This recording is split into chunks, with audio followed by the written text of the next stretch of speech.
No, bro. No, this is not fucking happening, dude. No, this is not happening, bro. Oh, this is not fucking happening, dude. Holy mother of God, I'm so pissed right now. There's no fucking way. That fucking retarded archer never freaking hits me. He starts hitting me now all of a sudden. He woke up like a fucking retard and he was just sitting there thinking, well, maybe if I kill this guy. Fucking stupid ass archer, bro. Fucking stupid ass archer. What is going on? Why is he there? What's happening, bro? What's going in his mind? What is wrong with him?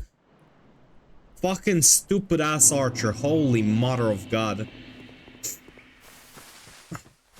God, bro. Oh my God, it's literally getting to me right now.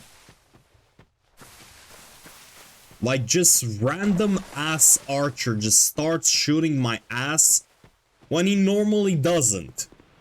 What is wrong with him? But yeah, what was I saying? He didn't watch enough? Yeah, he fucking bitch. Bitch, you better know that I'm going in DS3 and I'm gonna get enough abuse there, so you better stupidly fucking stop, bro.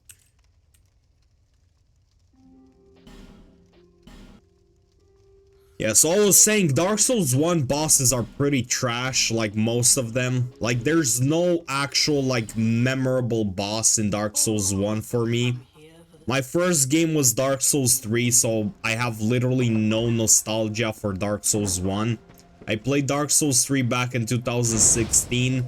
Dark Souls 1, I played it after Dark Souls 2 as well. And I didn't think it lived up to the hype. Like, Dark Souls 1 for me, it was all about like the level design is trash.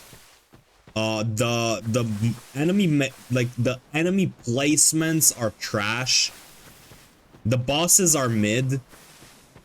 The DLC is good, like it's not too bad. The character movement is trash. Like, they actually need to remaster that shit.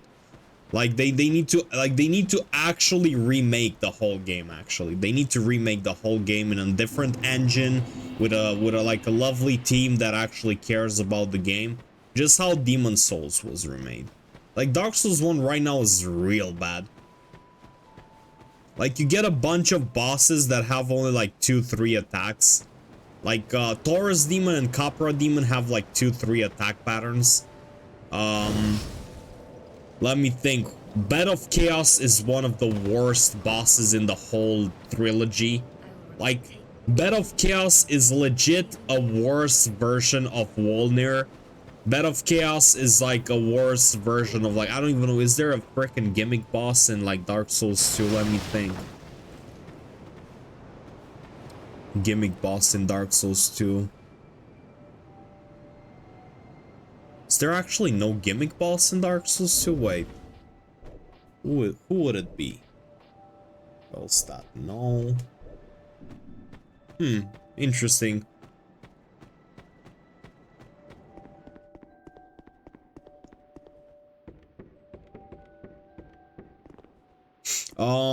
DS2 was my first one as well. The only boss that has moveset animations in DS1 is Artorias, I believe, so it didn't feel uninteresting in that aspect. Yeah, Artorias was pretty cool.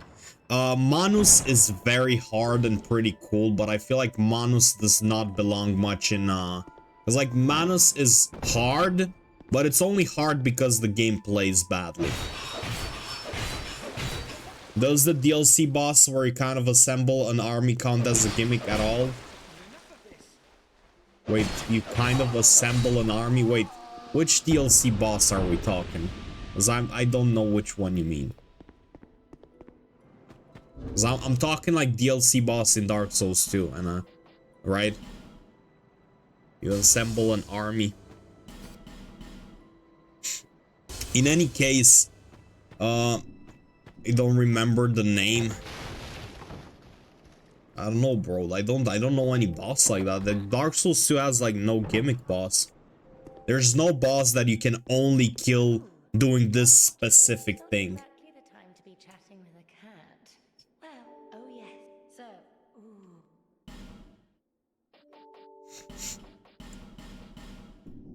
But like, yeah. Irithyll of the Pain Valley is in that's not Dark Souls 2 though. Also, welcome in, Puppet. But no, like in Dark Souls 2, good morning to everyone. So the person who decided having Irithyll Knights do 7-hit combos. Oh god, dude. They're called Pontiff Knights. And they actually, like, you know, they live up to the name, because like Pontiff also does like a billion fucking hit combos sometimes. Like Pontiff, if you're prolonging the fight, he sometimes does like a shit long combo. Like he goes on and on. You don't even have enough freaking shit to like freaking dodge all of that stuff. Doing Abyss Watcher cosplay run, his weapons, etc. Titanite chunks too rare though. Like in DS2 you only have like a couple like more Titanite chunks than you would have to like upgrade one weapon. I think you have just enough Titanite chunks in the world to upgrade 2 weapons to max. That's about it. I'm not sure if you can go for the 3rd one. I would have to count it, but I pretty much doubt it. Unless you do like the whole game, probably you can get it. Like in the base game, like just going through the game like casually, you'd have to deal with only 2 weapons, I guess. But yeah, like in Dark Souls 1, Bed of Chaos is pretty bad. In Dark Souls 1, Taurus and Capra Demon have like 2-3 attack patterns, and that's it. Like they don't do anything other than those 2-3 attacks. Let me think. So like basically most of the times you'd see like the Taurus Demon just do 1-2 attacks. Like he does this one attack, he'll repeat it like 10 times sometimes. I guess Sif is a decent boss in Dark Souls 1. Who else do we got that is a decent boss? Like Arctic_Wyvern26 says we're no strangers to love. You know the rules, and so do I. A full commitment's what I'm thinking of. You wouldn't get this from any other guy. I just wanna tell you how I'm feeling. Gotta make you understand. Never gonna give you up. Never gonna let you down. Never gonna run around and desert you. Never gonna make you cry. Never gonna say goodbye. Never gonna tell a lie and hurt you. yeah, exactly. DS2 base for keeping only good normal game bosses. Wait, what? DS2 base for keeping only good normal game boss Dark Lurker as a secret? I mean, yeah, pretty much. Like in DS2, the bosses themselves aren't great either. Like from like if we go based on like boss design, DS2's base game is not great. But like, I would argue if we count the DLC bosses, that the DLC bosses in DS2, like the DLC bosses in DS2 are pretty good. Like Fume Knight is one of the best. I actually like Fume Knight more than I like Artorias for sure. Like at least for me, I like Fume Knight more than Artorias. I like Sir Alone better than Artorias. And like, I'm talking Artorias because Artorias I feel is like my favorite from Dark Souls 1. Manus is better than Fume, but bro, like they're not even the same freaking species. Like, what are you talking about? Fume Knight is literally a knight using like a ultra great sword and a freaking sword as a dagger. And Manus is literally some freaking beast that smacks you with his like extra large palm. Like, I would say Manus compares more to like some freaking dragon or some shit. It's neither the same playstyle, neither the same like visual aspect, not even the same like size when we're talking. I mean, if you prefer fighting like monsters, I guess you could say that, but like they're not the same. I was kind of comparing it to Artorias because they're both knights, but Fume Knight is a lot cooler than Artorias by far. Like Artorias is not even close. Abyss monsters from DS3 on meth. Like, Manus is really, really aggressive for Dark Souls 1. Like, Dark Souls 1 is, like, kind of slow because of the movement, like, you know, the movement is kind of limited. So it can't be, like, too fast because you'd freaking fuck it up. But, like, it's pretty nuts. Let's see, what else do we have here? DS3 just roll spam, to be fair. You can't just roll spam. I disagree with you. Like, if you just casually play, DS3 is probably not too bad with the base game, because most base game bosses aren't that hard when you're allowed to get hit. But if you're doing hitless, Dark Souls 3 is by far the hardest. Like, hitless Dark Souls 3 is like on a whole nother level of hard. You can't even compare the two.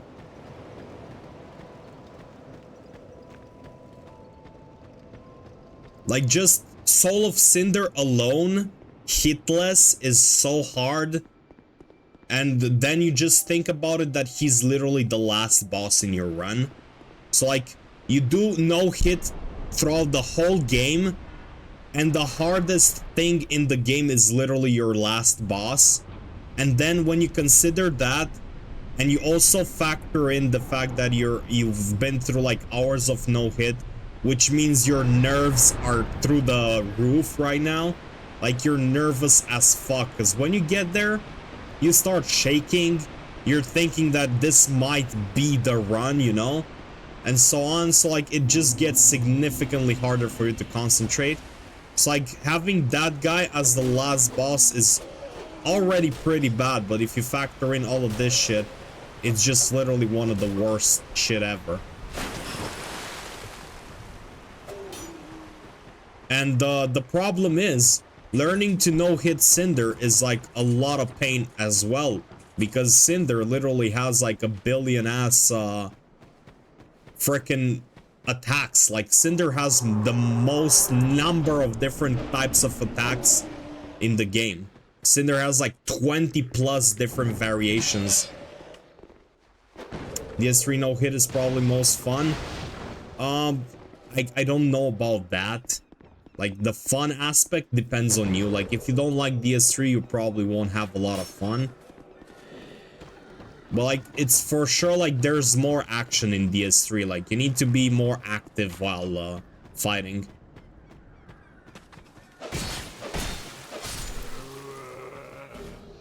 Set HP Soul of Cinder to 0. Yeah, sure, dude. Let me go on and set his HP to 0 real quick, and then we can just do the run, you know. As soon as I get in, he'll die. There's actually a trick to kill him while not even getting in through the fog gate, but that's considered a major glitch, I think, and they only allow it if you're doing like any percent major glitches, right? Just wish early parts weren't as bad. Imagine roll the sacrifices into Farron Catacombs. Yikes. I mean, the problem with Dark Souls 3 is that, like, I actually think the early part is, in fact, pretty good. Like, I do think the first few parts of the game are actually pretty plentiful and such. So I would disagree with you. I feel like the game just gets shorter the more you go. Like, I feel like the first parts take you a lot of time. Like, even when they do runs, they get to Abyss Watchers in about like 30-40 minutes.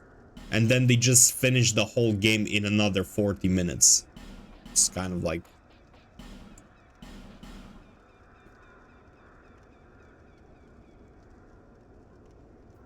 Level design beats... what? No money for PS4. You mean it beats the rest of the series? Like, are you saying that Dark Souls 3 beats the rest of the series in terms of level design? I mean, I kind of disagree with that. I actually think Elden Ring is literally the best when it comes to like design.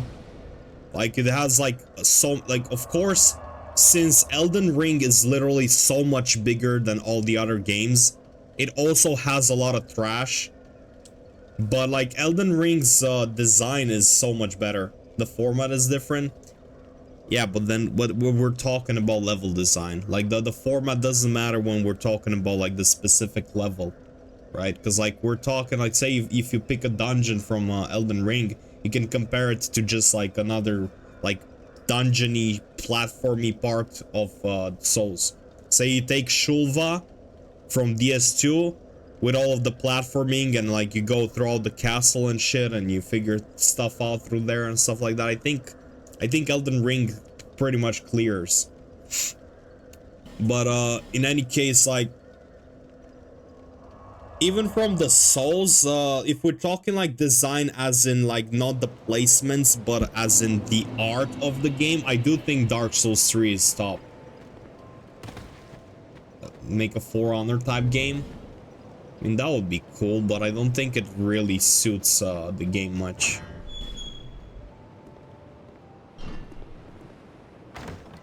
The thing is, like, with Dark Souls 1, there's not much to love.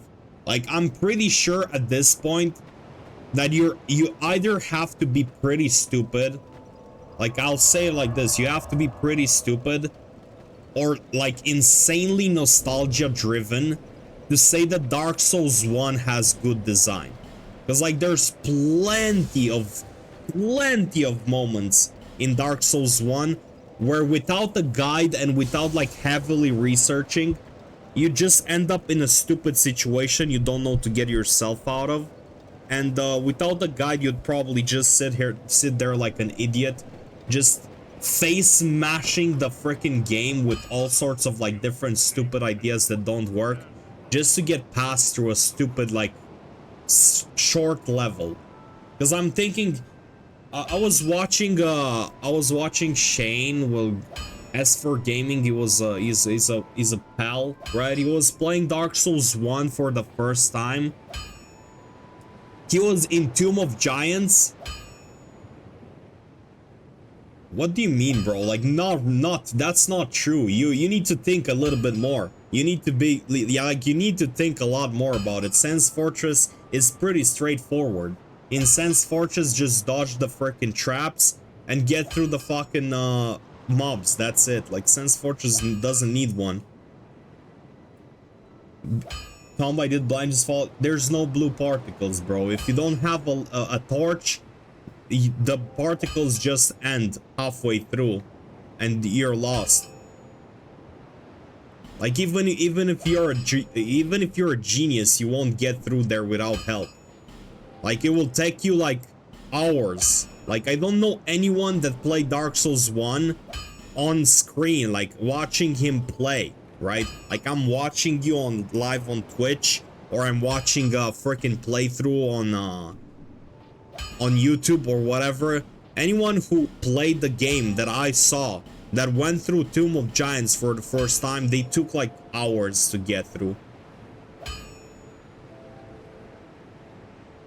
The particles now lead you to patches to skull. A lot of people don't even know how to use that shit.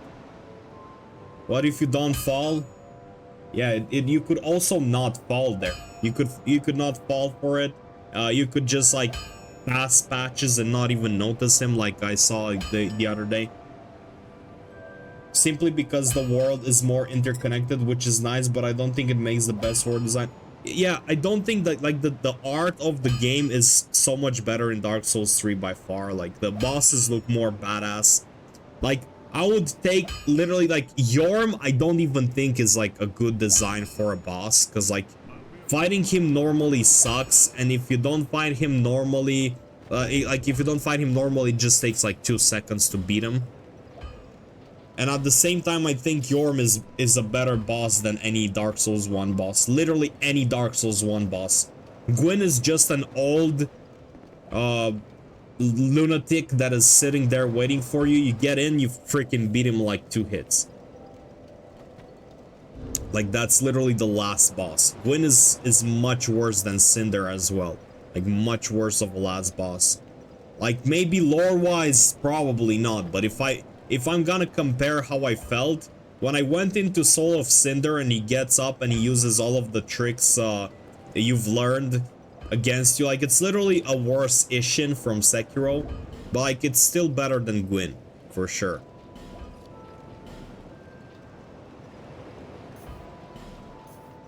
DS3 boss is better in isolations than looked at combined, to be honest.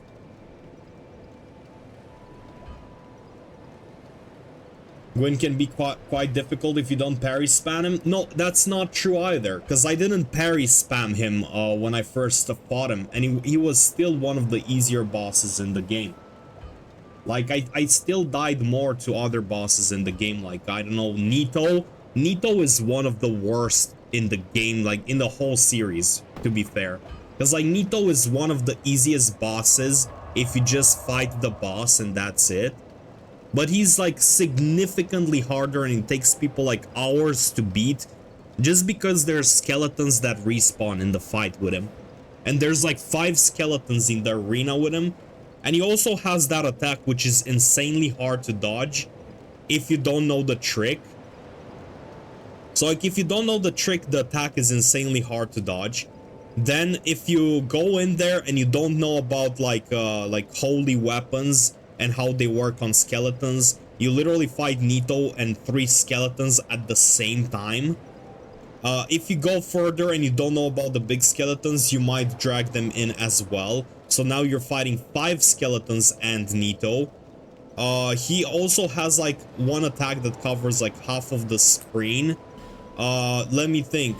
What else? You get damage when you drop in for the fight. Like, you get damaged and it doesn't give you your HP back.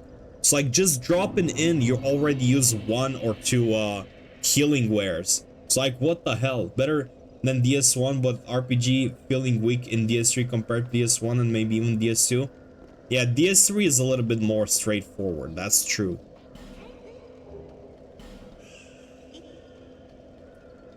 And, like, the walk up to Nito, if you're not already really good at the game, you literally have Pinwheel spammed all the way through on the small road to the boss after you've gone through like part of the Tomb of the Giants and a few skeletons on the way. The most unpredictable boss when doing a Spear in this one has to be a Sanctuary Guardian for me. He doesn't hit hard, but when you use the Tear Stone buff, you cannot get hit once. Oh, I see what you mean. The dog skeleton enemies are bullshit though, I admit. Like, the whole Tomb of the Giants is bullshit, man. Like, everybody I talked to took hours to go through the Tomb of the Giants unless they figured out how to get the light. Like, if you don't figure out fast how to get to a light source, you'll just get lost in there, like, real bad. Like, personally, when I got there, I saw it's dark. Immediately I thought, okay, I need a source of light. I didn't know how to get one. I just went on Google, asked Google, found the answer, just started playing. You know, that's what I did. And I'm sure a lot of people did the same thing. Like, nobody's gonna sit there and try to learn for hours how to light up the place, or just walk in the dark and just continuously die to stupid enemies like the fucking giant dogs and shit like that. Nobody wants that. Because you keep consuming Estus, you go through the place, you don't even know where the bonfires are. They're pretty much mostly hidden. It's like there's a lot of bullshit going in there. Like, on your first playthrough, like, you can't even simulate this anymore, but on your first playthrough, you're shit in that area. Like, your experience as a player is just bad at that point. I've heard Bones in the good parts of DS1 and DS3. Well, Bloodborne is pretty good. Like, a lot of people say it's their favorite, so I'm assuming it's pretty good. Sand Garden is basically what I know. Okay, I literally remember him since he has 0 context. Thor is better. Boss fight simple because he's memorable, unironically. Like, Taurus Demon is a bad fight. Like, I don't know. I don't know how Taurus Demon is a memorable fight.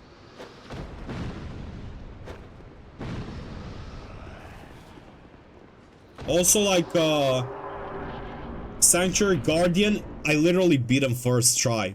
When I first played Dark Souls 1, I just one-tried that boss.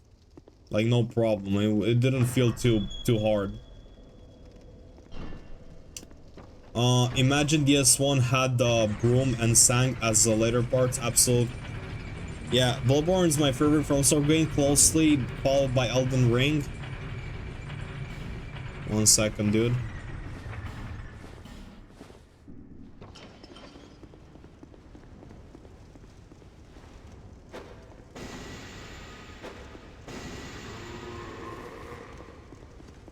Zero Chance Stars isn't memorable. You played it. Okay, memorable, but like that doesn't mean it's a good boss.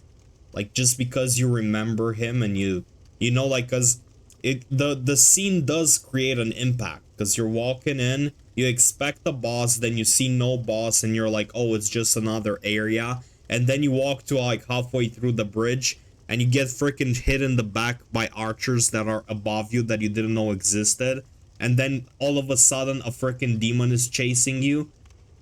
But like, I feel that's a good design in a way that it literally just easily tells you that next time you should just go up on the tower and just deal with the archers first. So like, you fuck up once and then you just know what to do next time. That's good, because like, you're running away from the Taurus demon, you will notice that the archers behind you are literally on top of the tower, and immediately you will notice the freaking ladder. So like, there's no way you don't know what to do there. But like, the boss itself has only like 2 attacks, like I said. He only knows 2 tricks. It's memorable since it makes sense and is ingrained with the level. Yeah, but then they just freaking plaster him like a billion times in Isolate. Like on the path. It's pretty bad in that sense. And the freaking monster himself is pretty boring. Like, if you play Dark Souls 1 first, I can see it, but if you play Dark Souls 3 first, Taurus Demon is just like worse than even the base mob in Dark Souls 3. Like, just the basic ass undead in Dark Souls 3 has more attack patterns than Taurus Demon. Like, go to the first undead and you will see it has at least 3 or 4 different types of attacks he can use on you. And Taurus Demon only has like 2-3 attacks. He has 2 types of swings and 1 smash. I think that's pretty much it. I don't even know if he might have a grab he rarely uses. The Red-Eyed Ghost Skeleton has more combos than any DS1 or DS2 game. That's the problem with DS1. It's very, very simple on most cases. The only thing that makes it hard is like your character movement being bad. Because it's very restrained. Like, your character movement in DS1 is very restrained.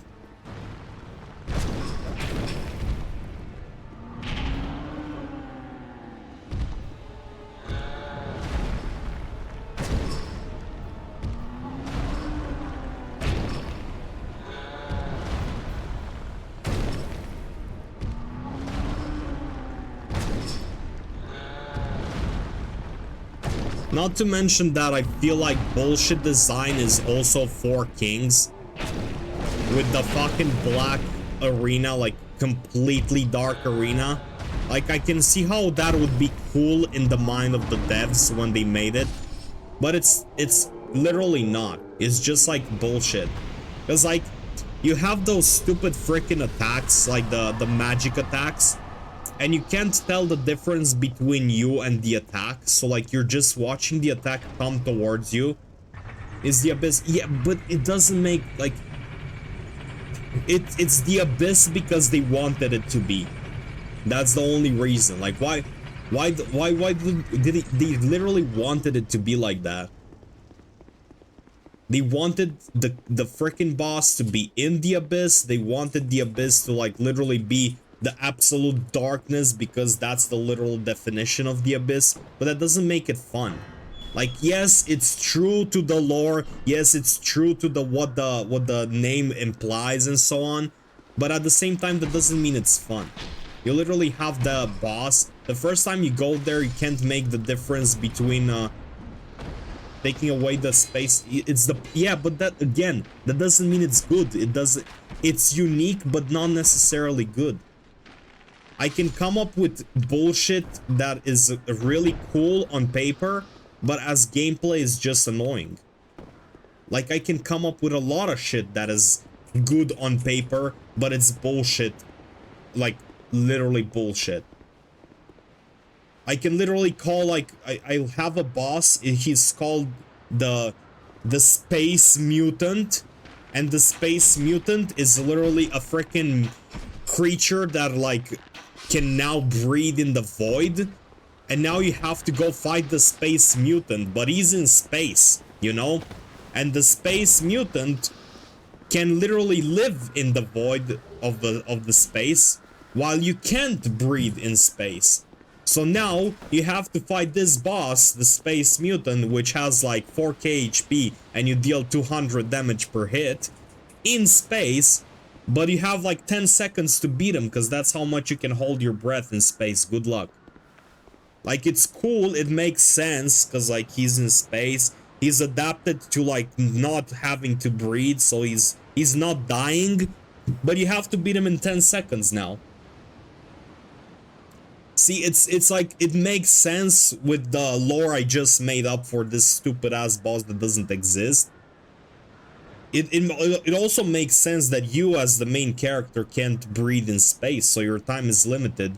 Once you beat the guy, you get yeeted back on Earth.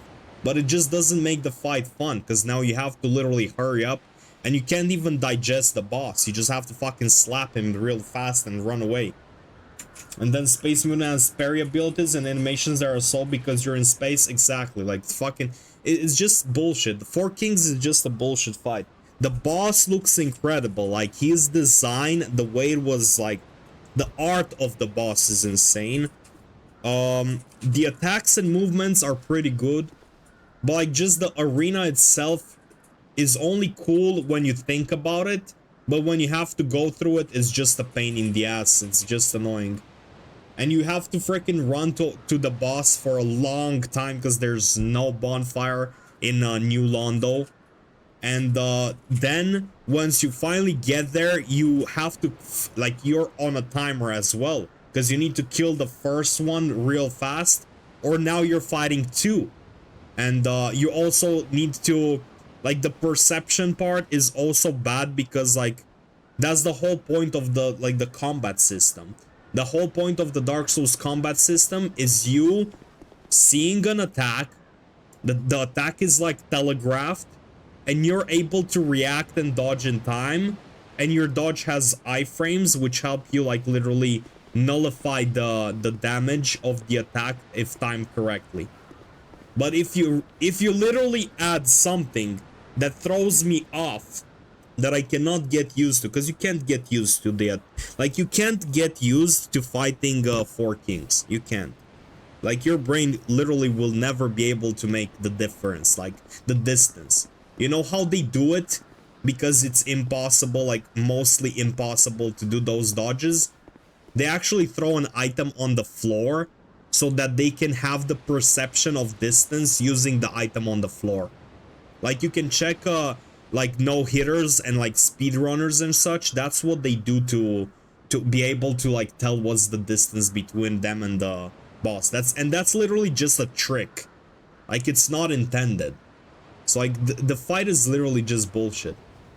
And there's plenty, like I said, Nito is a freaking bullshit fight. Like, I'm not saying he's not a cool boss per se, but like he's just bullshit. Like, fighting those skeletons, like, if you don't Google it, there's no way, like, absolutely no way. Like, I don't trust you to know that, literally you need a holy weapon to kill the skeletons. I also don't think any normal human being in their right mind will go and, give the freaking lantern to, like, Dinah and Tilo, or whatever the fucking name of the birds are in the Dark Souls 1. Just to get the fucking fog ring, just to combine it with the dragon slumber ring from Sen's Fortress, so they can actually fight. Like, that's only something that someone is literally sitting there watching all the fucking, like, the guy that came up with the strat was literally one of those, like, insanely dedicated players, which already went through the playthroughs and stuff, and was just watching a freaking list of items. And he already, like, people already found out how you can, like, the people went into the fucking, what's it called, like, not abyss, like asylum. They went back to the asylum. They had a bunch of items. They threw them at the freaking birds. They saw what they get in return. They literally have all the items written down, and only after they came up with a strategy, right? Like the first, like most casual players will not know that giving the fucking lamp from the Tomb of the Giants will net them a ring, which gives them an advantage in the fight of Nito. They won't know that. They literally will get the lantern, they'll use it to get through the Tomb of Giants, and they'll just bash their heads for hours on the actual fight. So like it's, I don't know, it's just upsetting me every single time, because like it's literally bullshit. You won't know all of that shit. You'll just use the lantern if you get it. If you don't get it, you're even more fucked, because like right now you have to deal with all of the bullshit in the Tomb of the Giants without having any source of light if you didn't get it. And if you get it, there's a very low chance a casual player will even think of giving the lamp to fucking birds in Asylum. If they even find the birds. Like, if they even find the birds, because like maybe they won't even find them. What's this guy doing, bro? Wait, did he hit me? No, he didn't. Holy shit, I thought he got me there. And there's plenty more. Like in Dark Souls 1, there's a lot of bullshit. Gaping Dragon, right? Or Gapping, or whatever. Gaping, I think. A Gaping Dragon is an uninteresting fight, because like he's literally a colossal thing with bullshit like huge range attacks. Like the range of the attacks is insane. It's really hard to dodge him unless you just space out every single attack, which you will learn the hard way. Like you have to sit there and just freaking get slapped until you learn that. And then you also have to know that you need to kill the freaking mage that is somewhere on the top floor, which you might not even find. You might not even find the top floor. There's a good chance you might not. If you do, you're rewarded because you're killing it, and congratulations. If you don't, you're dealing with the boss and the fucking mage on top shooting at you, which is also bullshit design. Like, I don't know, it's also repetitive, because now you have a mage here, which is literally a repetition of the fight with the Taurus demon. Mage is on the path to boss room though? Like, not necessarily. You can get to the boss room without ever meeting the mage. No. There's a lot of people that haven't killed the mage and they got to the boss.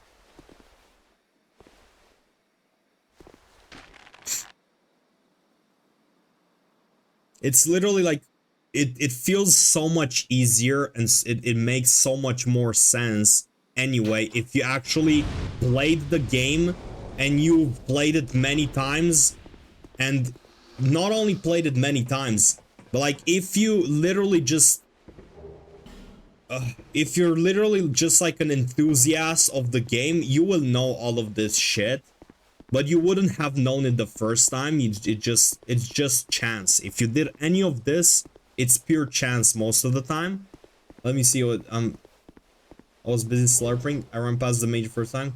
Good luck, Watermelon. Wait. Good. Oh, you're playing. You're doing Pontiff. Good luck, dude.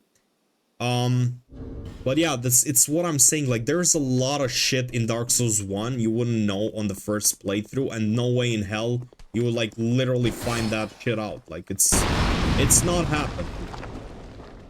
Like I said, if you want to find that shit out on your own, you would take multiple playthroughs, in my opinion. Like, you would have to play multiple times. You would have to write down all of the items. You would have to experiment with every single shit. And it will take you like a lot of hours. And after that, you might just find most of the shit on your own. Like, there's a good chunk of shit in Dark Souls 1. I'm sure most people just like Googled or whatever.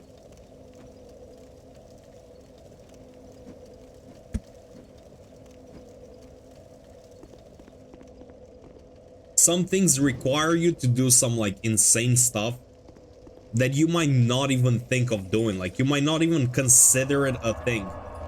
Hydrate? Okay, dude. I'll take another sip for you, dude.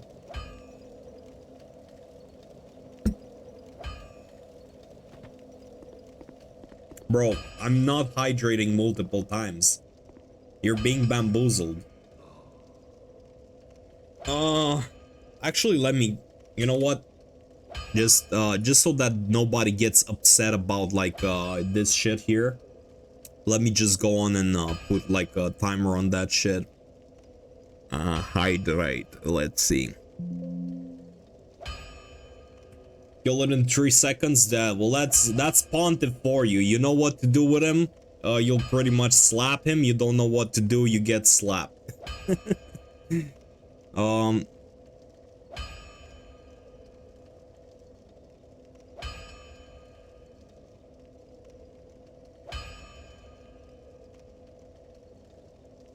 Seconds. Wait, 3,600. Then is that it? Okay, there we go. Great sword sauce fuck. It is slow, but like you after certain attacks, you just get a lot of chance to freaking slap back anyway. And if you parry him, it's also. Oh, you got killed in 3 seconds, or the boss? Because I'm confused.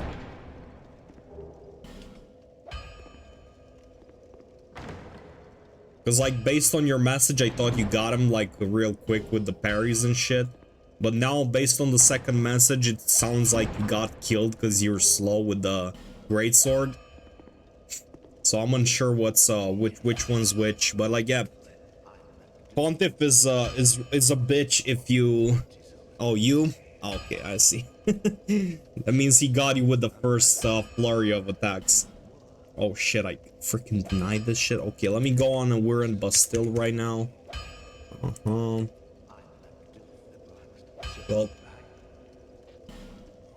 did you open up the shortcut though? Because you're fucked if you didn't.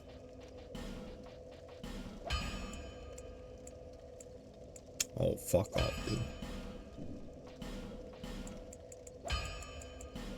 Wait a minute.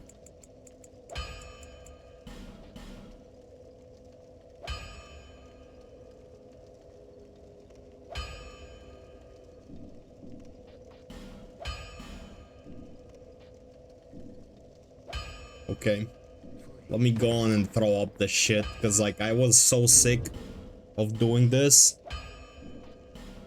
that I just didn't do it until we got here, because like you need to do this shit of like every single time you reset, and it gets annoying after a point, and it's like annoying to have those things in, because that literally slows you down a lot of the times.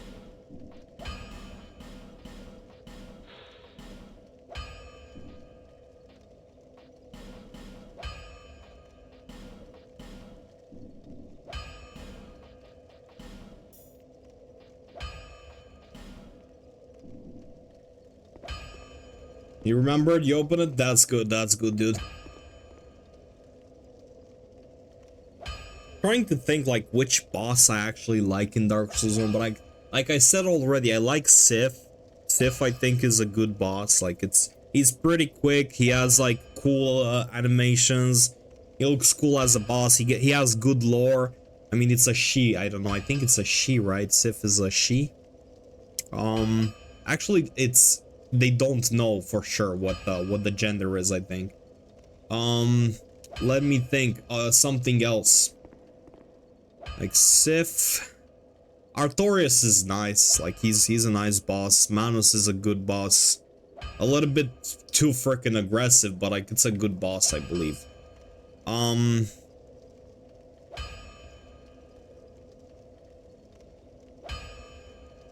This is pretty hard, actually. Like, Gwyn is not a bad boss per se. Like I think he's not amazing per se either.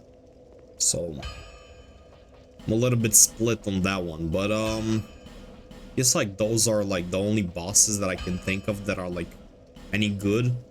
Seath is like a pretty bad boss too, because like if you don't know, like if you don't deal with him like real quick, using like some of the dumbest freaking most insane strats right now, Seath literally just fucks you up. Like, if you're a beginner and you don't know what to do, you're fucked. Like, Sif is just gonna slap the living shit out of you. Rather cyanide on pizza. Oh god. Oh god. So Seath is bad. Actually trying to think what other, like, ONS is not bad. ONS is not terrible. Like, sure, it can be bad, but like, I feel like they give you those pillars and you can literally space them out with them. And they're literally there and they break, but not fully. So that's like kind of an indicator that you might want to use them. Also, like, one of them is generally passive sometimes when the other one's attacking, so that's also kind of a good shit. It's not my favorite boss ever, like, not even close, but it's like, it's still okay. Okay, that's a what? That's a band-aid or what? Okay, we're finally past the certain point. Okay, here we go.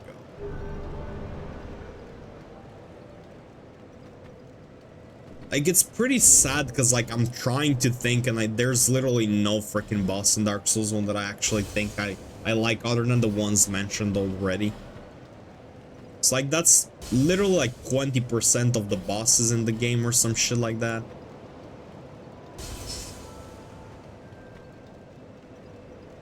I think I actually think I like more Dark Souls 2 bosses than Dark Souls 1. Bed of Chaos is absolute trash, bro. Like, get that out of my eyes.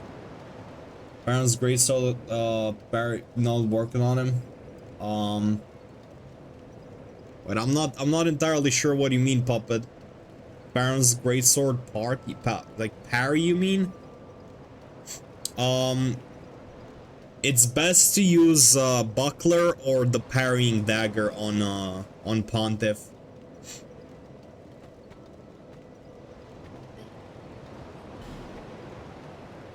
It's like half the parry frames. Yeah, it's tougher like that. Just use you can also, by the way, you can also use your bare hands to parry, and it's pretty good. Like, you can parry him barehanded and just switch back to the sword and do the hit. Like, I used to do that for the guy. Okay, like, we're pretty much doing okay here. Let's just keep going. Autocorrect. Yeah, I figured it. But like, it's better to just do it barehanded. I think it's like 2 frames or 3 frames less than Buckler, but like a little bit better than what you're trying. Why not turn off autocorrect? Because like, it's not like autocorrect, I think, or I'm not sure actually. Maybe it is autocorrect. Like, I'm using, for example, on the phone, I'm using the suggestions tab, and it suggests your next word, or it suggests an auto completion of the word. So maybe he's using that. So like, he writes just part of the word and just presses the first word on top. And sometimes the first word that comes up is not really the one you want.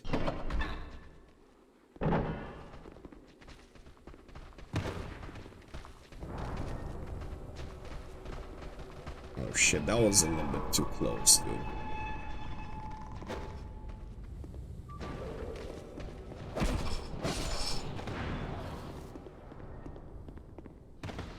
Okay, let's keep going.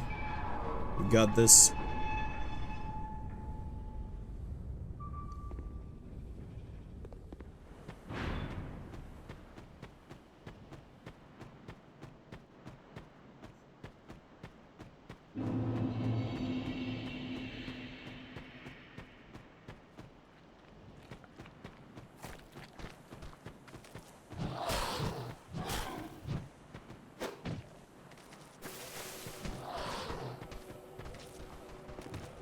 You know, to be fair, the first boss actually in Dark Souls 1 is Asylum Demon. And Asylum Demon is not a bad boss, actually, that I think about it right now. Asylum Demon is not too bad. I actually think Asylum Demon is actually better than a lot of the bosses in Dark Souls 1.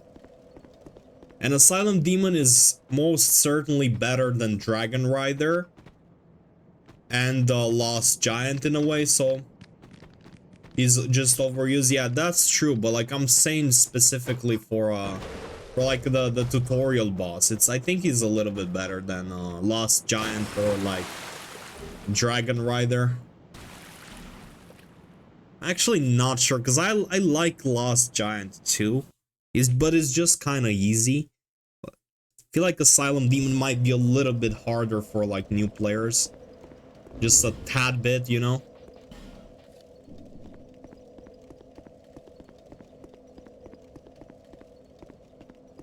But yeah, pretty much most of the bosses in Dark Souls 1 are pretty bad. Like, that's my conclusion. And I can literally argue for most bosses in Dark Souls 1 because I played both Dark Souls 1, 2, 3 quite a bunch of hours, like more hours than most casual players. So I can literally argue every single boss in Dark Souls 1. So like, most of them are pretty bad. Like compared to Dark Souls 3 where like the first boss like Gundyr is like pretty good. Gundyr is a pretty good first boss. Some people beat him first try, other people like sit there for a while, but like he's doing his job. Like he's covering a lot of the stuff you need to know. You can actually learn to parry on Gundyr because you can parry him. You learn about like the infected mobs because he has like the second phase infection thingy. There's a chance, I think, that you can learn that fire actually damages the infection. So like when he gets into phase 2, Gundyr, like you can actually throw fire at him if you're a pyromancer first try and shit like that. And you'll notice you deal extra damage. I don't even know, like there's quite a bunch of things about him. Like Gundyr is one of the best tutorial bosses, to be fair.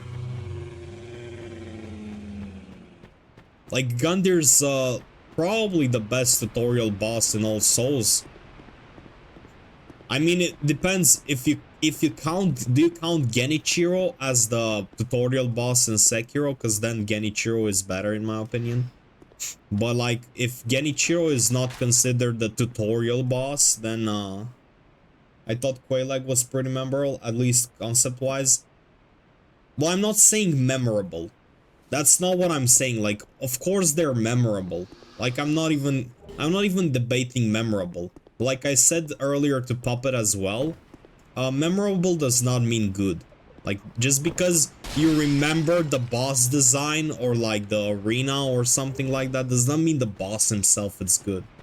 Because like he said, Taurus Demon is memorable, but he's a shitty boss. Like, up to today's standards, Taurus Demon is literally really at the bottom of all bosses in the Souls series. He's like only above bullshit bosses like Battle of Chaos or like, I don't know, other like gimmicky stupid ass bosses. But like other than that, I don't know why I came here, by the way. I just light up the fire. Yeah, I did. Okay. Like I said, Taurus Demon has 2 attacks only, and that's pretty much it. Like, there's nothing too good about him. But you remember Taurus Demon because of how he looks and where you find him and the circumstances of the arena and so on. And like, I mean, you remember even Capra Demon, the infamous Capra Demon, because of the circumstances of the arena. So like, memorable does not matter as much as, you know, just like why you remember him. And if you remember him, that doesn't mean the boss is good. Like, because I remember Capra Demon so well, and I know every single inch of the arena and so on because it's the worst freaking boss ever. You literally cramp the boss with dogs, which are literally some of the worst enemies in Souls series. All of them in like one freaking small cramped up arena. And it's so freaking insane. It's like the first thing you enter the fog gate, the first thing he jump attacks you. Like you don't even get the time to process you're at a boss right now. He instantly just jabs at you. Like, that's freaking stupid. And the walk to the boss is also insanely bad, because like you can't skip. Once you die to Capra, you have to kill everything on the path every single time. Which is funny, because this is a general complaint in Dark Souls 2, and people are freaking blind and stupid about it in Dark Souls 1. They say, oh my god, Dark Souls 2 has like the worst run-ups to a boss. No. Dark Souls 2 has many ways, through trial and error, I guess, to actually get to the boss by not even killing the mobs. The only problem with Dark Souls 2 is that if you do it wrong, you don't have like iframes when you go through the fog gate. That sucks. That's shit. That's Dark Souls 2's problem. But in Dark Souls 1, you have the iframes, but you won't get there. If you try to run all the way to Capra Demon like entrance and just get inside, you have to go through like, I think it's 5 dogs and like about 6 or maybe 5 or 6 of those like undeads that actually parry you and so on. So like there's literally no way, dude. There's literally no way. You literally have to kill all of the dogs on the path and all of the undeads on the path, or like at least just the dogs need to die, or you're using some alluring skulls in like a genius way and you get through, but you don't have an infinite amount. So if you don't beat Capra on the second try, you'll run out of alluring skulls, I think. I don't know, there's like with both Dark Souls 1 and 2, there's ways to work around those things. I'm not saying it's impossible, I'm just saying it's annoying and it's bad design. That's it. Like if you have to sit there and think too much about like how to do things, it's probably bad design. That's what I'm saying.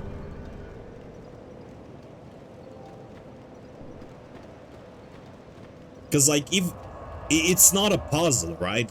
Like it's not meant to be a puzzle. It's just meant to be like a fighting challenge on the way. That's it. And they clearly don't want you to skip, because if they did, the mob placement would be different and it would allow you to skip, but you'd still have to do it like kinda well, in a way. Like, I don't know how to even explain this.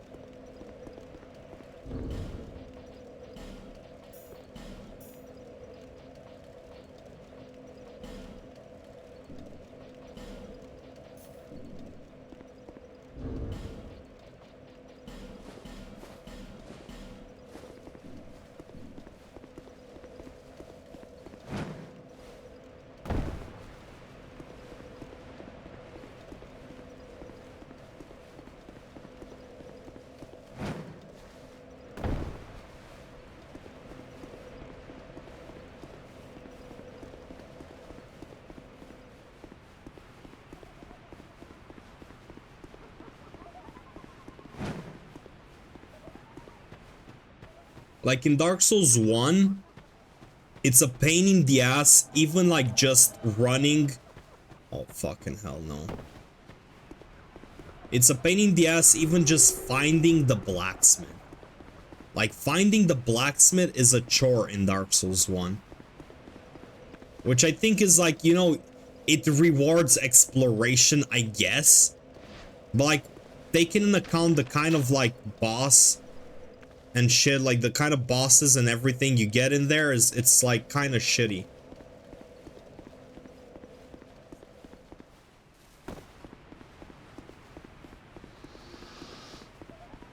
Stupid ass fucking forlorn dude.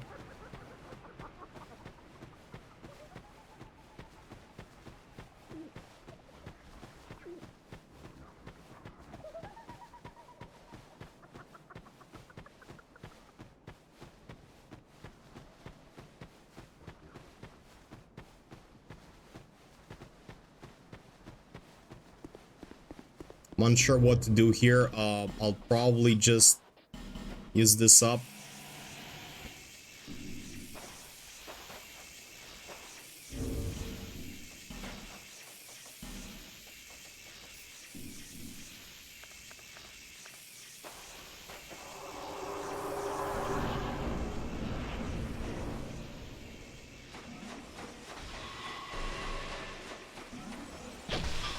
What?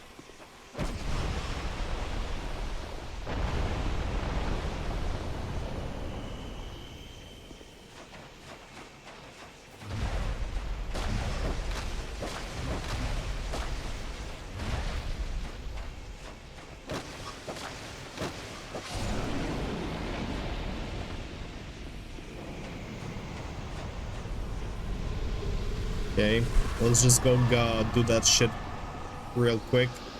Then I'll have to be right back for a second after I get the bonfire. I need to check something.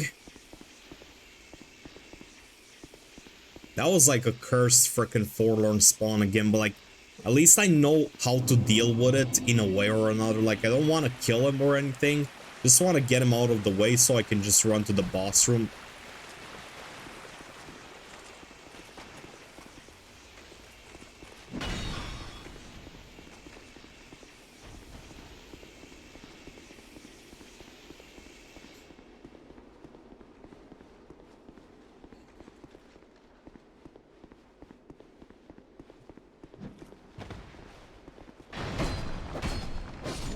Okay, we killed this fucker. Let's go.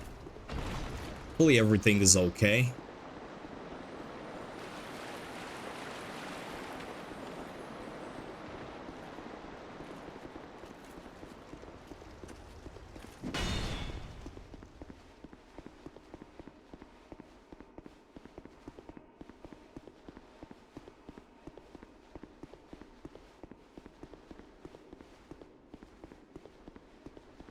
Okay, here we are.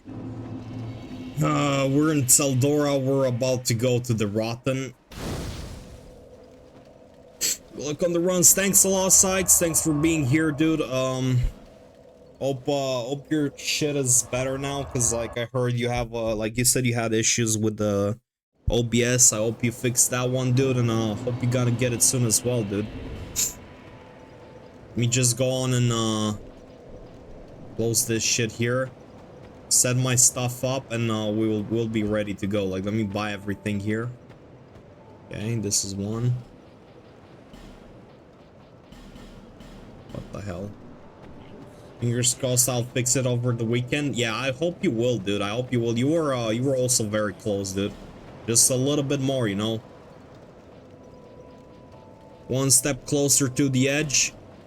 And I'm about to break. Let's go.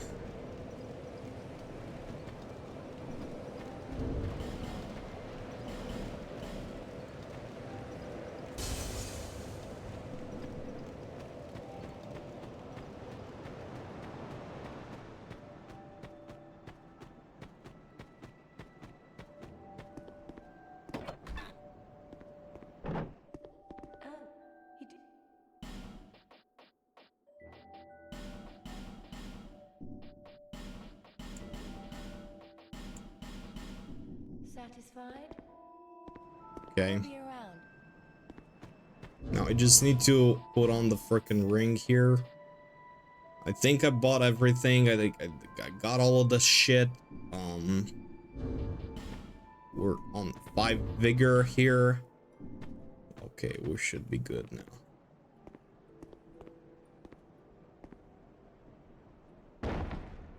Okay, dude, we survived. Be right back 1 second, guys.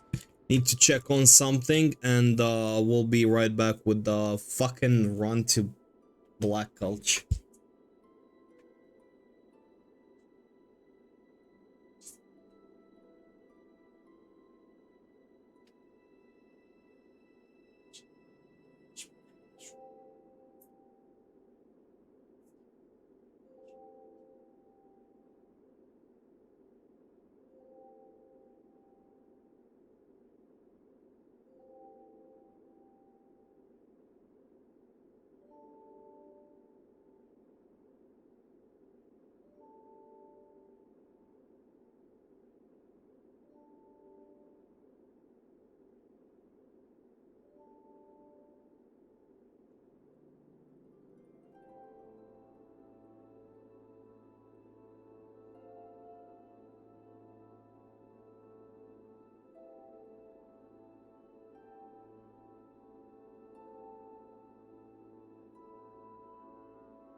Okay, let's just see what's going on here.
Okay, we're down to the gutter. It should be not too bad right now.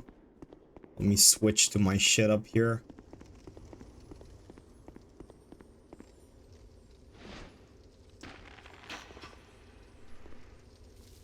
Alright. Now if we drop down here and actually hit the guy there.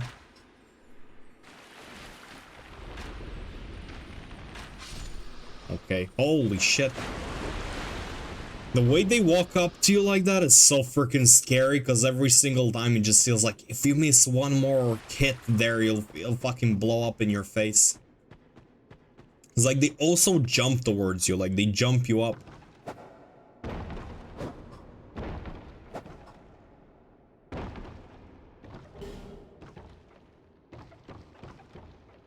Okay, let's just heal up just in case, and let's just walk it. That's good. Okay, we're healed up.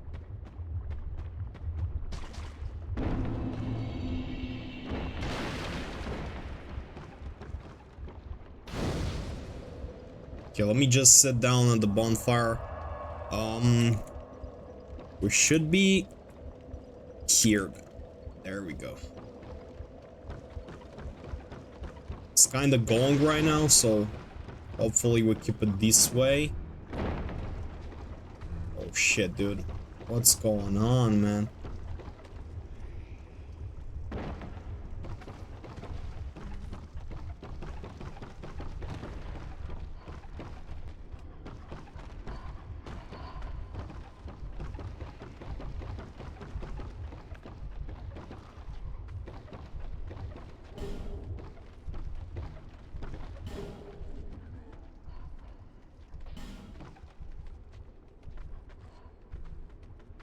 Okay, we've done this part. We got 2 more things to do here and we're done. Let's just go grab the Titanite chunk and then we just have to path through. And we're done with this part.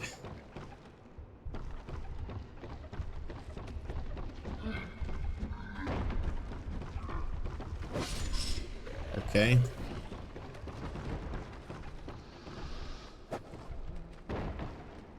Good. We've done this part. Now one more part and we're done. This'll be the gutter. I'm really hoping I got this covered, but we'll see. We'll see.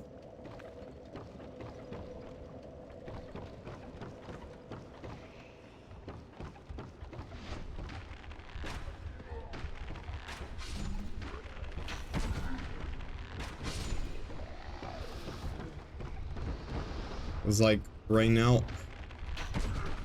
So this is not a part where I'm scared of, but like at the same time, like I'm a little bit frustrated right now. So we'll see how it goes.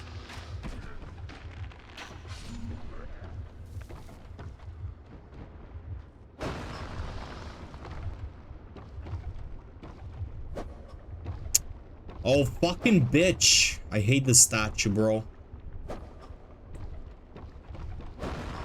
Okay, there we go. Like, I don't know why I'm killing, but I really feel like better when I know they're broken, I guess. Okay, we got this part covered.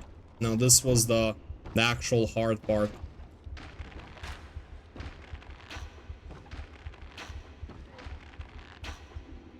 Okay, we killed the guy with the torch. Now we just got 2 more guys around here, and we're pretty much done after.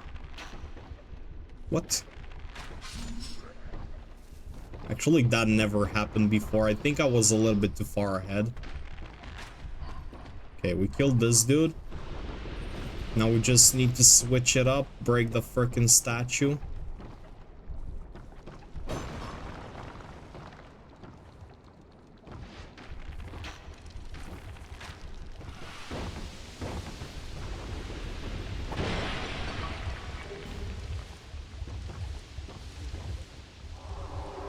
Okay. Let's see.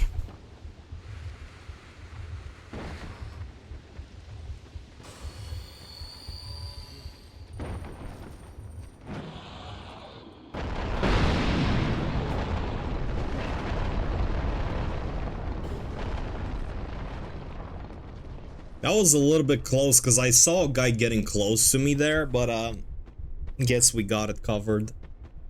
Let's see. So now we need the bombs, and we need to pray, because like this shit is real bad. Like here, if we get invaded, we're fucked. That's it. Because I really don't know how to go through here like hitless. Never practiced it, and I don't really want to at this point. It's kind of late for me to like learn this kind of bullshit. Feel like I'm 1 hit away, so just get through and we're good. Okay.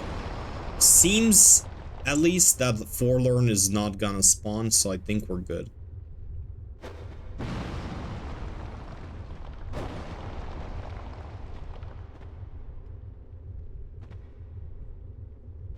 Okay, is that enough? Yeah, it's good. Now let's see, we gotta go around here and we throw it there. That's covering all 3 of them. We'll just wait it out, let's see. That's good, that's good.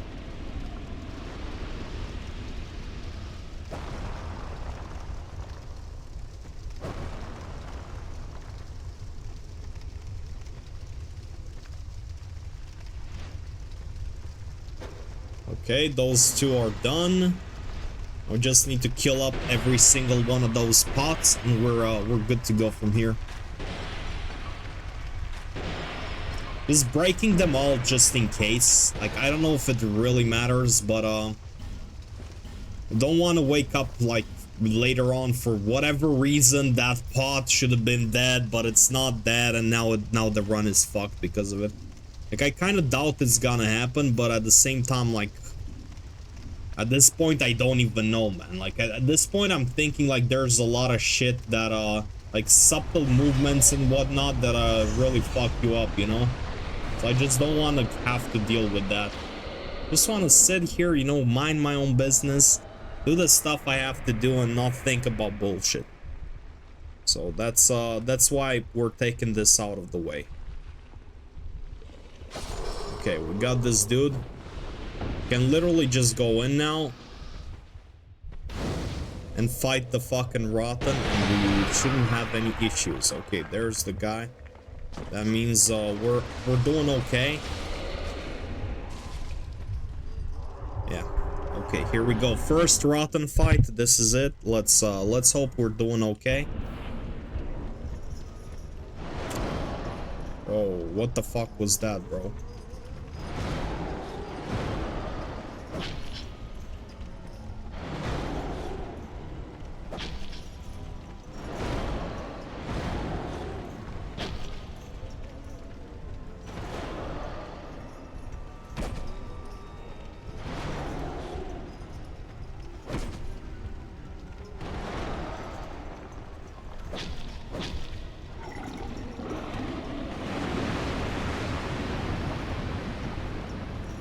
Oh, he's backing off. That's great. Oh, come on, bro. Stop doing that, please. Okay, here we go.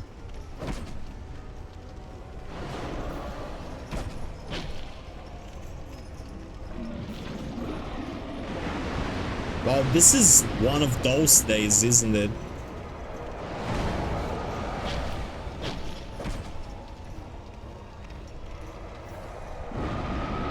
Like, he's spamming the 3 attacks that are like quite random.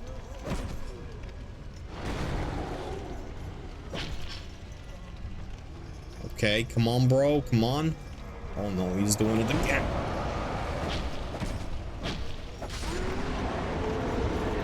Yeah, I got everything set up. We got the first one.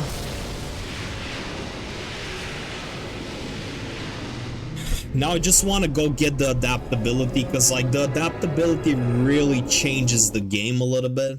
So let's just go grab that, and I'll feel a little bit better if I get the adaptability, for sure. Let's go. Come on, we got this. We're good. We're pro.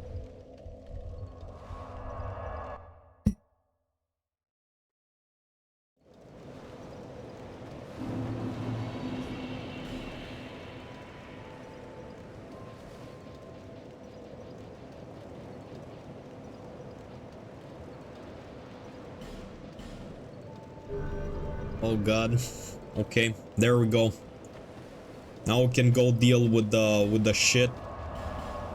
Kill him again. We do Magus after, and then we do again and another Sentinels, and then final Rotten, and we'll be finally in Drang Lake, where yeah, I'm ready to fuck it up again in some stupid ass way that I don't want even to think about.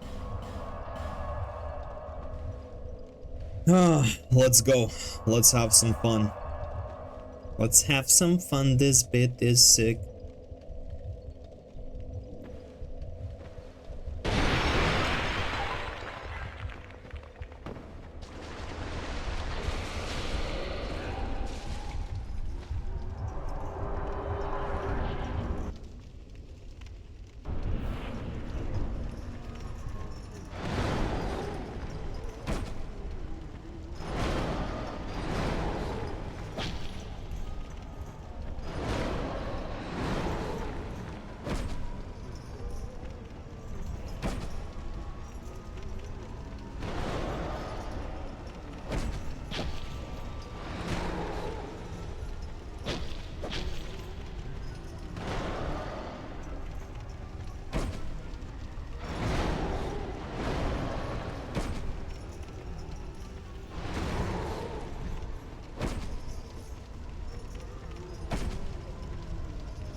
Feels like the damage is worse if I hit his hands, which I guess kind of makes sense.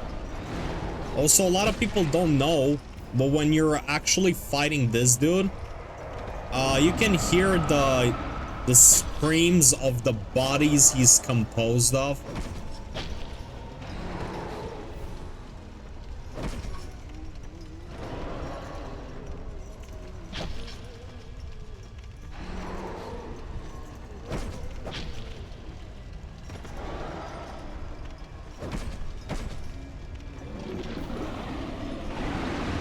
I actually don't know how to space that attack of his, so I'll have to do the normal way, so I'm not sure exactly where the hitbox is at after, and I'm always assuming the hitboxes are actually bigger than what I'm seeing, because in DS2 the hitboxes are pretty bad, like on most attacks.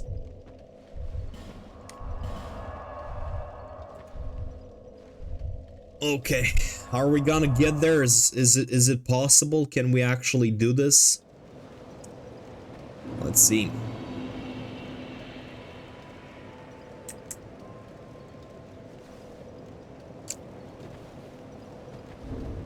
All right, let's use up all the souls and stuff and see how it goes.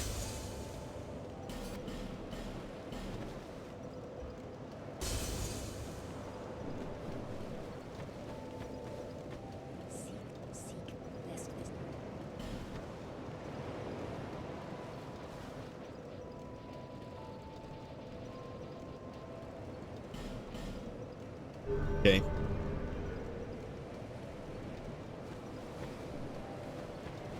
So now we just buy the shit from this one, because we weren't gonna level with those anyway anymore, so...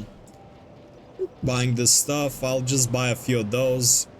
No, just a few of those as well. And now we could just go do the Magus. Oh shit. There it is, let's go. Hopefully we can catch it this time. Like I'm assuming, I'm hoping we're gonna get this fight no problems, but hey. You never know how it goes.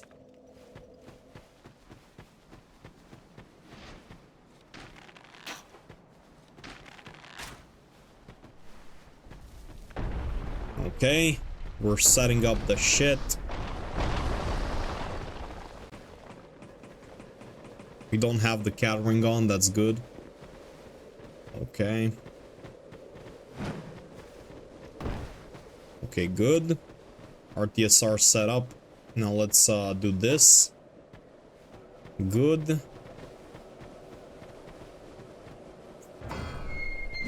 Now we just want to go in, kill the two ranged guys, and we should be fine. But you never know. Oh, actually, you know what? I think my bow is... Oh, it's not leveled. Oh my god, I should have went and leveled it. Completely forgot, but now I think we're fucked anyway, so... Let's just keep going. Don't think the bow is gonna get me a hit anyway. It's not the bow.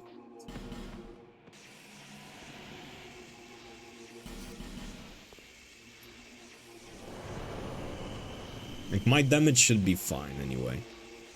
Like, regardless of everything else, the damage should be fine.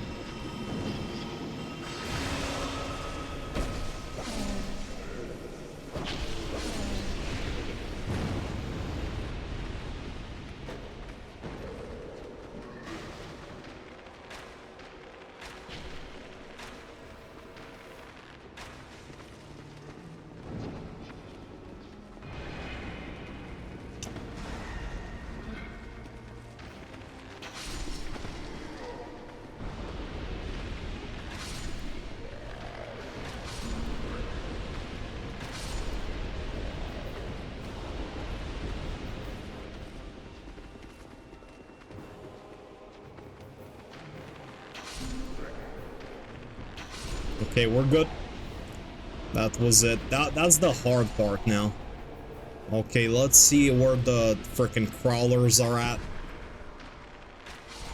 Seems like with the dex, the bow can be +6 and we're still good.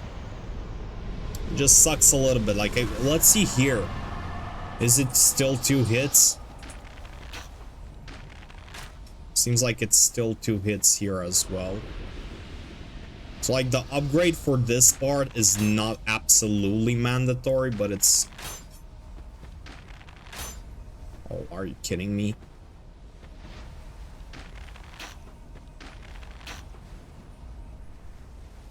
Did he send an attack though?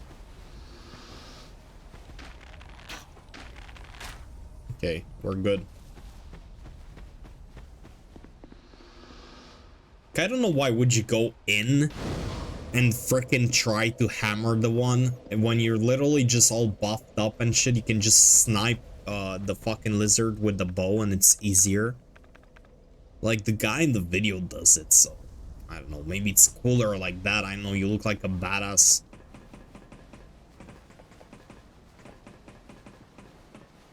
But I've never failed, like, using the bow to get him, so who knows? Maybe there's like a 0.5% chance that you won't get him.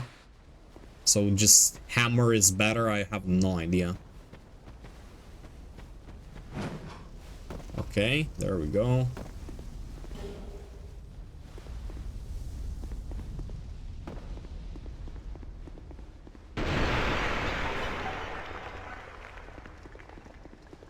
Let's see, do we have a bomb? We do have a bomb. Let's see. So... we need the bomb, we need the This one. That's good. Alright.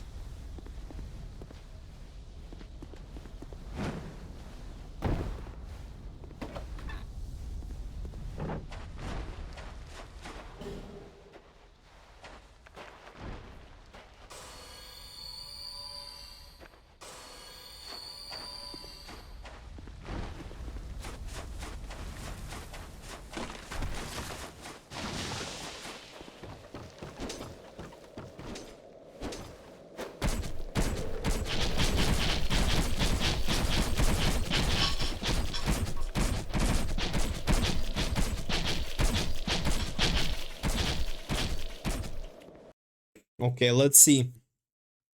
So we got Magus. Now we're going Wrath of the Third. Let's see. This is a little bit sad. I don't know. Maybe if I actually manage to get to halfway through, maybe we'll have a good attempt. Who knows?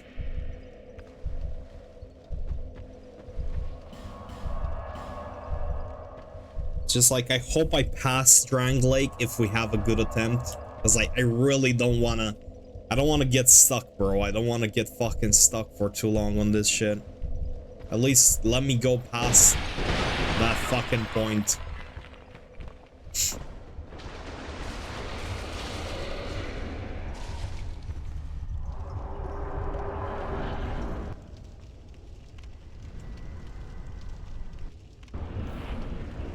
Okay.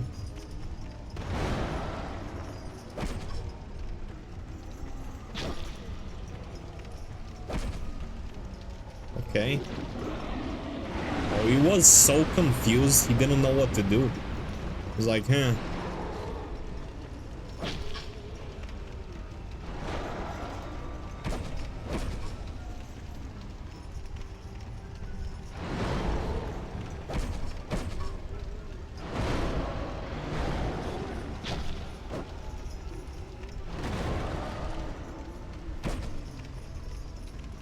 Okay. Oh my god, that was a little bit close.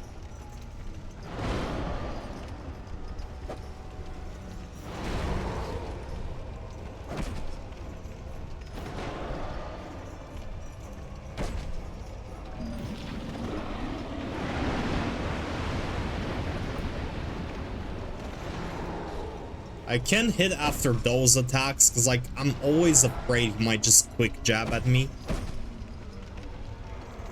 There's always a chance, so I really don't want to take the risk. It's like he did it once only, but like one time is enough if it's the run, you know? So you just want to make sure. Like, most of the times he does this, but like when he does the quick jab right after that one, if I hit, it's really bad. Oh, he's gonna quick on repeating that shit. Oh, come on, bro. Just come here. Oh, shit.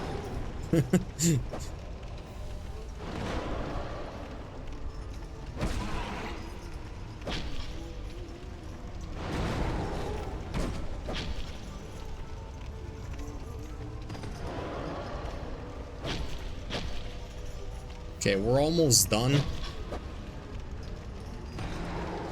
That was a little bit bad, but I know I did that only because I know he doesn't have a quick jab with the... Oh shit, good.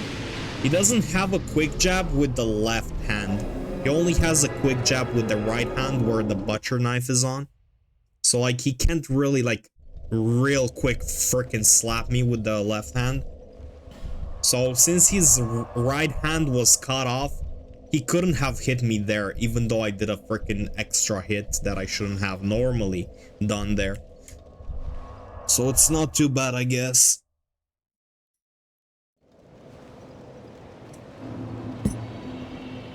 Okay, now we have to deal with, first let's level up. And then we have the Sentinels. Should be okay. Like, I haven't fucked up Sentinels in a while. It's also pretty hard to fuck up with this strat. Because, like, you're so strong when you get there. You literally just one-shot every single Sentinel to a point where, like, it really, like, you can't fuck it up. Like, it's impossible. All you have to do is dodge the first attack and then literally just spam kill the Sentinel. That's it. Good thing I remembered. I was about to leave, but I just remembered we should level up the weapons. Because it doesn't work if the weapon is not fully upgraded. Okay, now it's gonna work for sure. That's pretty much what we want. Wait. Oh, we forgot to pick up. Let's go pick up the chunk in Seldora. Oh fuck, not there, bro. No, no, no. Oh my god, why did they teleport to the wrong one? Yeah, so we need a chunk in Seldora, and we can upgrade the bow. And we're done with picking up stuff. Like, we still have the one in front of Drang Lake, but we'll pick that one after. Like, right now we just want to pick this one up because we forgot about it. Generally speaking, if you don't forget about it, you just get it straight after, but like, yeah. I just fucking did anyway, so here we go. Oh my god, it's Coffee McQueen! Let's go, how's it going? Is everything going alright for you? Hope you have a wonderful day. Okay, that guy is a little bit... let's see. Oh, that always looks a little bit scary. I know I won't drop off there because I did it many times, but it's really scary. Okay, here we go. We'll level up the bow and then we can actually do Sentinels. How's your day, Coffee? Are you okay? Is everything good? Did you have your coffee? Let's go on and travel upgrade. It's going okay so far. Morning. How are you on the run? Well, I'm not doing particularly amazing today, I guess, but the run is going good for now. No coffee yet, about to make. Like, how do you make your coffee though? Like, is there like a special recipe for your coffee? Okay. Good. Yeah, there we go. We got it. Now let's level up the shit so we don't forget. And we'll get there, you know? Right, where is it? Where is it? Come on, let's reinforce the bullshit here. Alright, that's more like it. Now let's just go do the frickin' fight.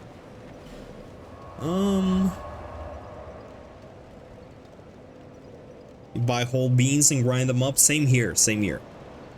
So like, what do you add to the coffee? Do you like add like sugar, honey, maple syrup? I have no idea. Maybe you have some like I don't know, no sugar syrup or some shit in there as well. I don't know.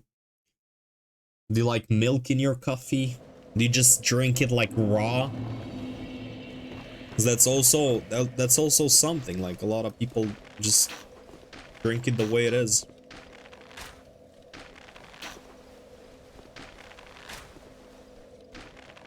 I actually don't like I don't like sugar in my coffee. I feel like sugar gives it an odd taste that I'm not really proud of. So I either add up like some caramel syrup or like some vanilla syrup or... No! What did I do? And now I have to kill him.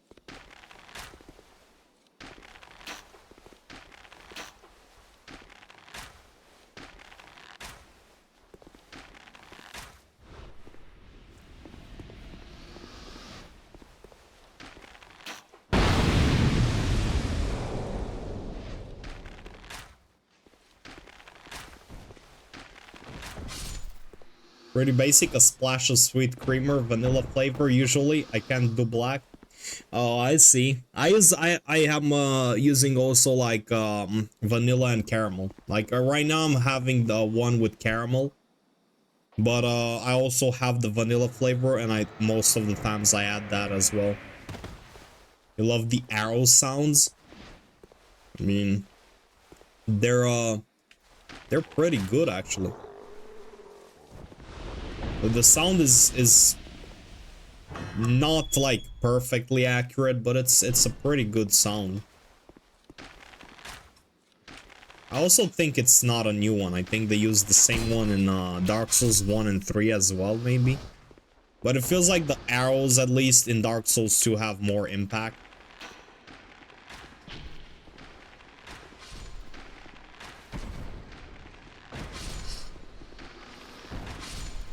Okay, good. We got that out of the way. So like now we just want to shoot this dude here. And now we just want to drop off, like right here. Switch the ring after, like that's like mandatory. Let's swap the ring up. Okay, good. This is gonna be okay. This is fine. I like how you played them enough that you know the detail about the arrows. I mean, I could be wrong about it still, but I do think it's the same one. The only thing I'm like the only reason I said it is because like they do recycle sounds and even assets if they don't have to like remake them. Oh shit, I fucked it up though. I really fucked it up. I forgot to set up oh shit, we're gonna be in trouble now. Oh, and do we have it? We have it. Okay, I'm gonna have to go in, but I'll have to use fire one. This is pretty bad. Because like I don't think it's gonna hold the lightning one. Yeah, we'll use fire and hopefully we have enough. Because I forgot to set up RTSR there.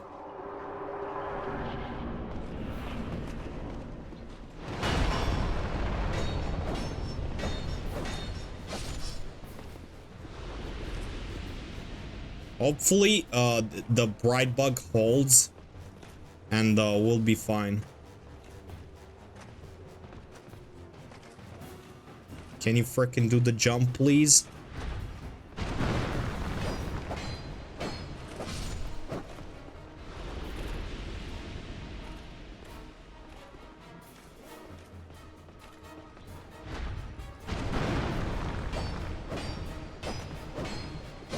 Okay. Holy shit, I almost fucked it up. See, like, it's very easy if you don't pay attention for 2 seconds. It's pretty easy to fuck this up. Holy fuck. Neplub won nice. Let's go. That's what I want to see. That's what I want to hear. Seriously? What are we serious about? What's all this seriousness here?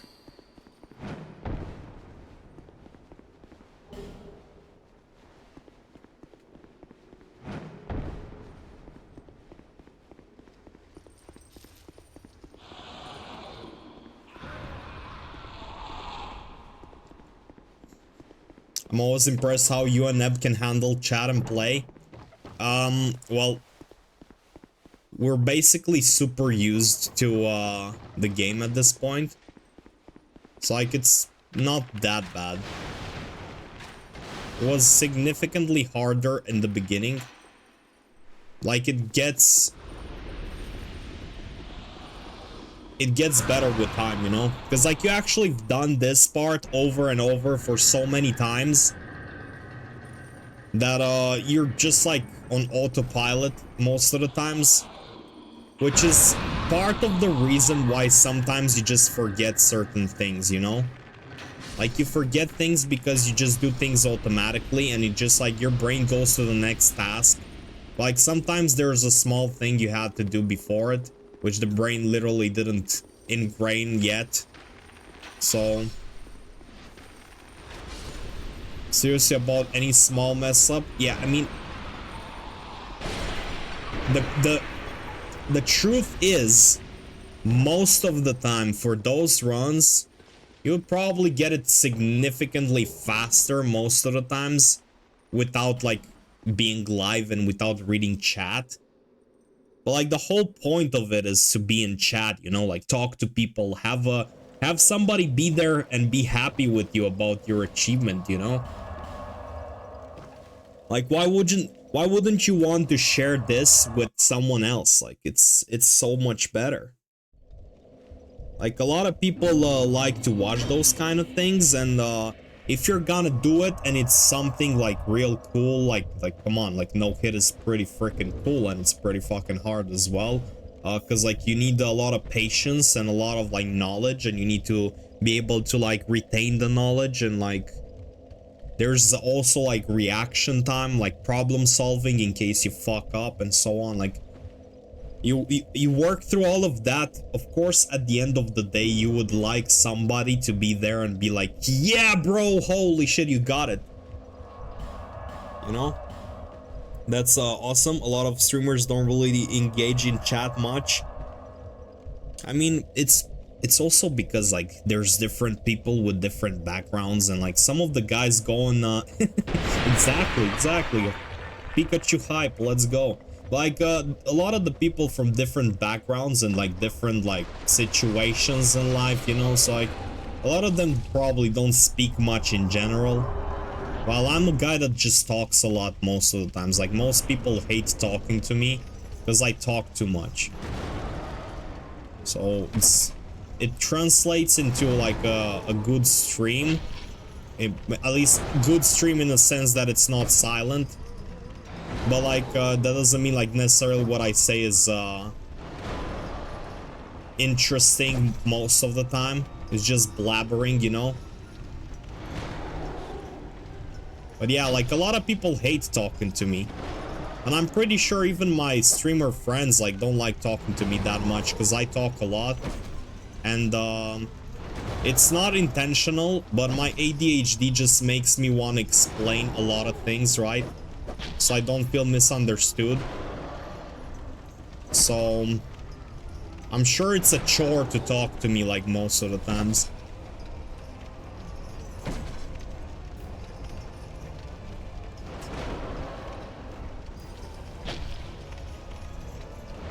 Most people are pretty chill, so like when you hear someone, because I'm not talking about myself, like I'm not the type of narcissistic weirdo that is always like, oh my god, I'm so good, I did that, here's my life.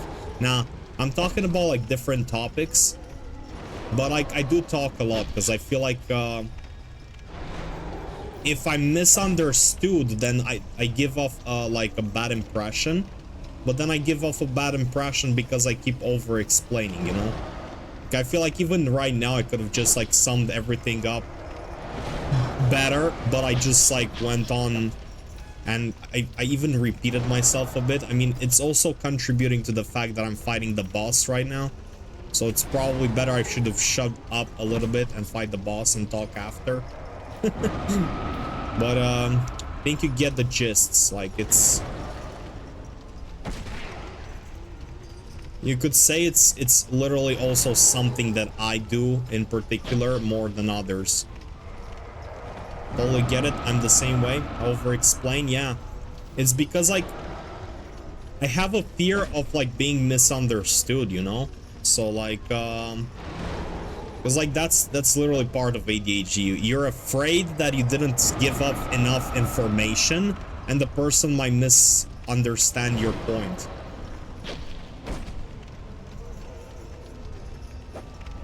Okay, this is pretty bad.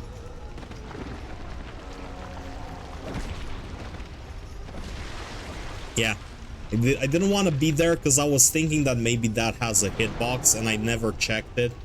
So like I'll never know. Right now it's a bad idea to test it out.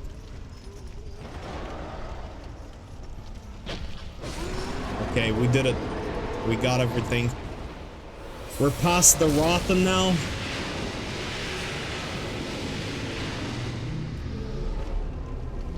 But yeah, for a lot of people, it's really annoying to talk to someone like me, and I totally understand it. And I'm also not the kind of person that gets like all sad and depressed, because like I generally speaking, I don't really care much about like what people think about me. Like if they have something negative to say about me, it's just like whatever.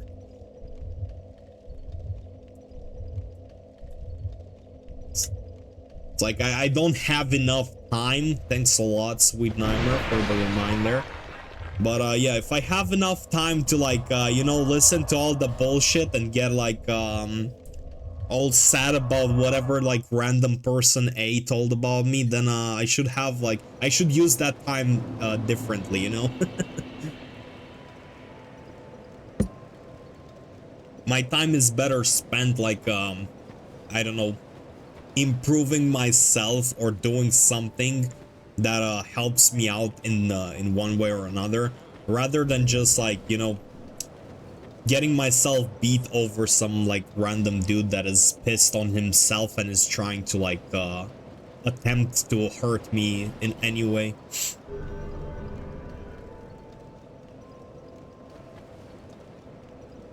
Okay, let's see what else do we got here.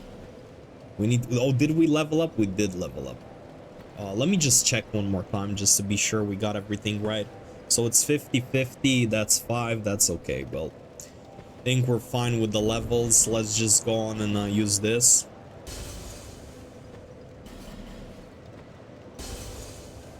So there's quite a lot of people that abuse the fact that they're anonymous on the internet, and they just go around and just say some of the most hurtful things just to get a reaction, you know?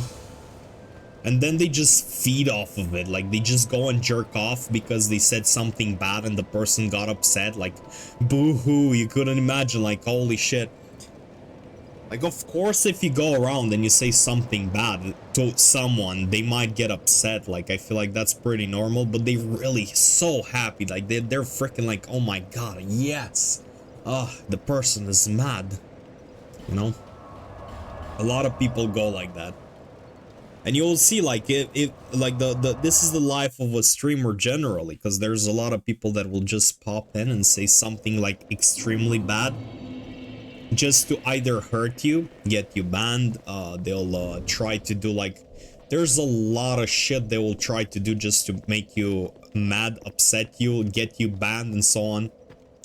Sad little people that do that, yeah, they will. Like, it doesn't matter who you are. It's not something specific to me. Everybody that is live at some point gets one dumbass that only wants to ruin your day. Like, the difference is that I personally know how to deal with them. So like, I'm literally hardly affected by what people say. So like, generally speaking, most of the time I'm like kind of indifferent with what they say and what they do. So I'm like, oh no, wow, random little person on the internet said something bad about me, I'm gonna go fucking cry now. But a lot of people aren't as like indifferent. They care more about like public image and like what people say about them and so on, which is not a bad thing. Like, I don't think it's bad to care. I just think it's better for your mental health to not care, and it's not easy not to care. So not saying I'm better than everyone else that actually gives a shit, but it's better not to. Like, it helps your mental. If you can, it's better just to do it that way. If you can't, then it's sad and it is what it is. Like, nothing much you can do. But at least you can like try, you know? It's like, probably it's more of a, like a trial and error too. You might fail not giving a fuck, but at some point when you see a whole bunch of those guys, you'll probably be better. It's easier said than done to get a play. Oh sure, like I said, it's easier said than done for sure. Like, I'm not even I'm not even gonna argue that. Also, we fucked up a little bit, so we'll have to do that again. About you and other people that say something. Oh yeah, of course. It's like, if you actually think whatever the person said is kind of true, or that it could be true, and you care about it not being true, you're most likely sad about it, because like, they're basically like you're insecure and the person is literally just like throwing your insecurities in your face. But at the same time, like, if you can, like, if you have the, like, if you have the ability to do it, it's better to just not care. It's like, imagine you have a bad idea about your hair or lips. If someone says something about it, of course it feels bad. Yeah, I know. Like, I'm not saying, like I said, it's something that if you can do it, it's good. If you can't, it sucks. And you should at least, like, attempt to. And, like, there's literally, like, that's the best thing you can do, literally. Like, you... Because, like, if you care too much and you can't do anything about it, then, you'll just be depressed and your day will be ruined by a random person. So, like, you need to find a way to, like, deal with it. Either not care or, like, ban the person and get him out of sight as soon as possible. Change subjects. I don't know, there's plenty of way to deal with it. But, like, you have to figure out a way. Because either other way, he's just gonna fucking ruin your day, you know?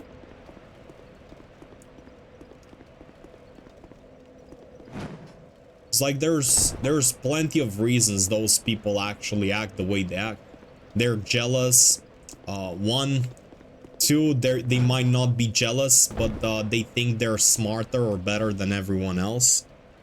I don't even know. There's plenty of reasons for them to just act like dumbasses. Also, there I almost died. I almost did a fucking stupid mistake.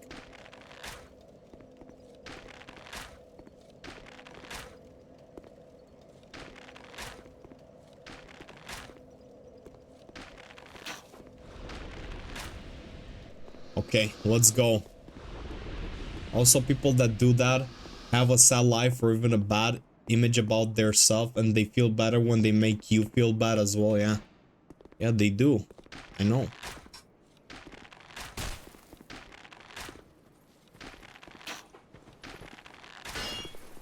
Oh shit.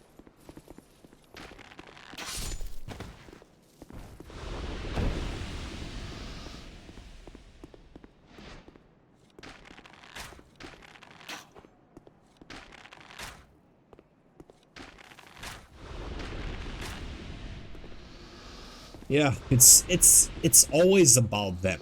Like a person that has a good life and is feeling good and has everything sorted doesn't just go around like talk trash most of the times. Unless the person is already suffering from like narcissistic traits or something like that. Your character looks like a chat from behind. Maybe he is. Like, my character is pretty, like, it's the basic-ass character. So, like, I'm not editing him at all. Like, in Dark Souls 1, if you want to quick edit, you actually have to, like, you'll have a skinny, bald character if you want a quick edit. Feel bad for them, honestly. I think that makes sense. Yeah, it does make sense. Of course it does. Like, don't worry about it. I got you. Let's see. What's he doing?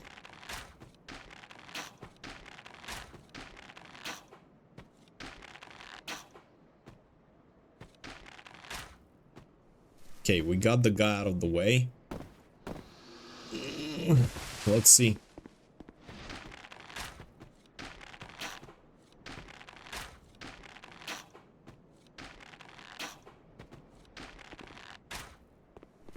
Okay. We got those guys out of the way. Now let's see how this will go. I recently added a relationship with a narcissist. Recently ended a relationship with a narcissist and it has destroyed me, bro. Toxic people. Well, there's a lot of like mental health issues that are really rough on relationships, like real rough.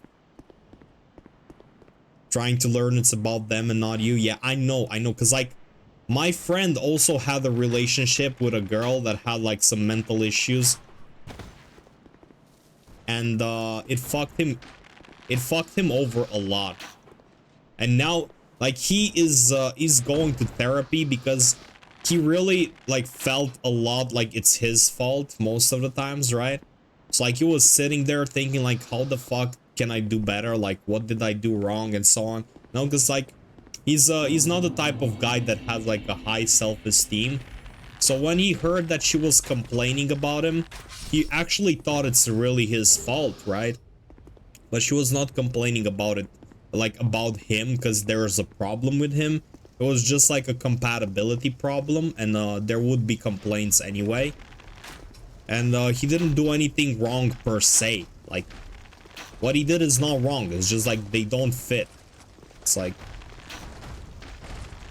you're a small person, but you're trying to wear like size 50 shoes or something like that. It's just not gonna work, you know?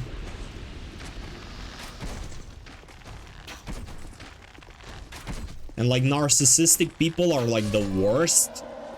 Because I've read a lot about narcissistic traits, and like those guys with narcissistic traits are like insanely bad.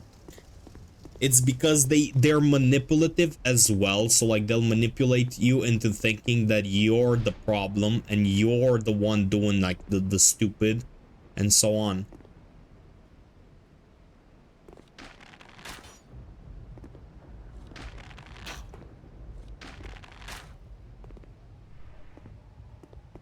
Insane? Yeah, it is insane. Yeah, it's absolutely bonkers.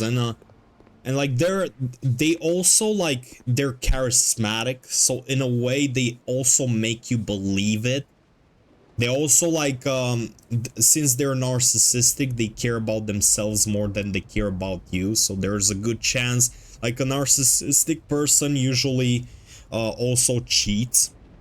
So like there's a good chance if your partner is narcissistic, he'll cheat on you because he doesn't care about how you feel in general. He cares more about how he feels on the spot.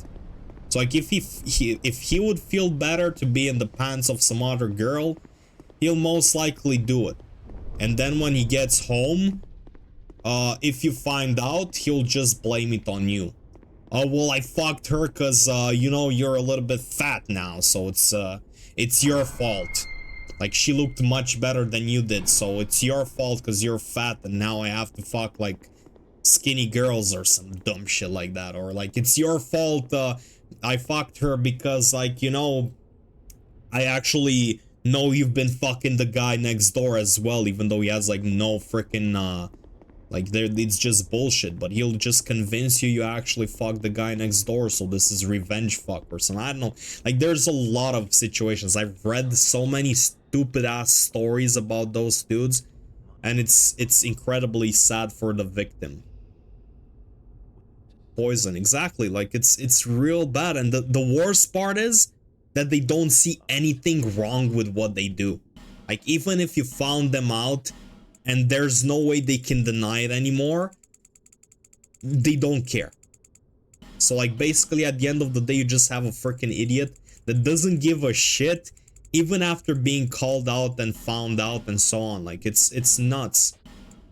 Like going through any sort of relationship with a person like that is insane. And they also talk a lot about themselves. Like they sit there and all they can think of is literally, oh, I did that, I'm like this, I'm thinking of doing that, and so I'm like, it's never you. Like, the person, a narcissistic person, generally speaking, never talks about it, anyone other than themselves. Because, like, they're the center of the universe for themselves.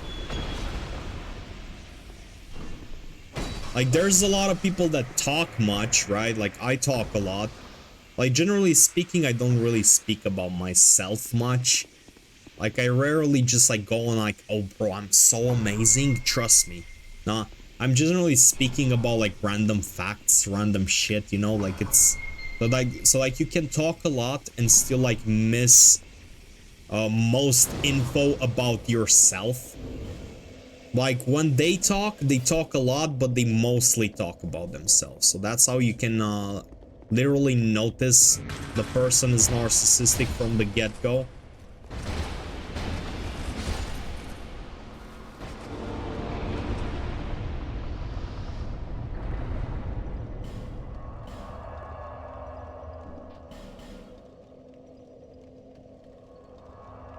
Okay, this is our last back before Guardian Dragon, so let's just make it worth it. Alright, let's talk to the Smith, let's see how it goes. Broku, welcome in, dude. Thanks a lot for the good luck. Hopefully this is the run, dude.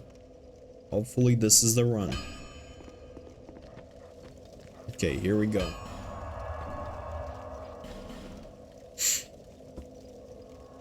Thanks for understanding. Oh, don't worry about it. Like, if it's about like those kind of things, I've read a lot about them, so I actually know. I know a good bunch. Like, I'm not insanely knowledgeable. I'm not a freaking shrink or a psychiatrist, but I do know a few things about those things. Like, I've read stories. I've read like behaviors, like you know, general info, so that you can spot a person like that. So that's probably mostly why I kind of understand. I'm also like, since I have ADHD, which is ADHD is actually on the autism spectrum, but I'm not per se an autist. Like, my symptoms are similar, but at the same time, like, I'm not a... Oh, shit.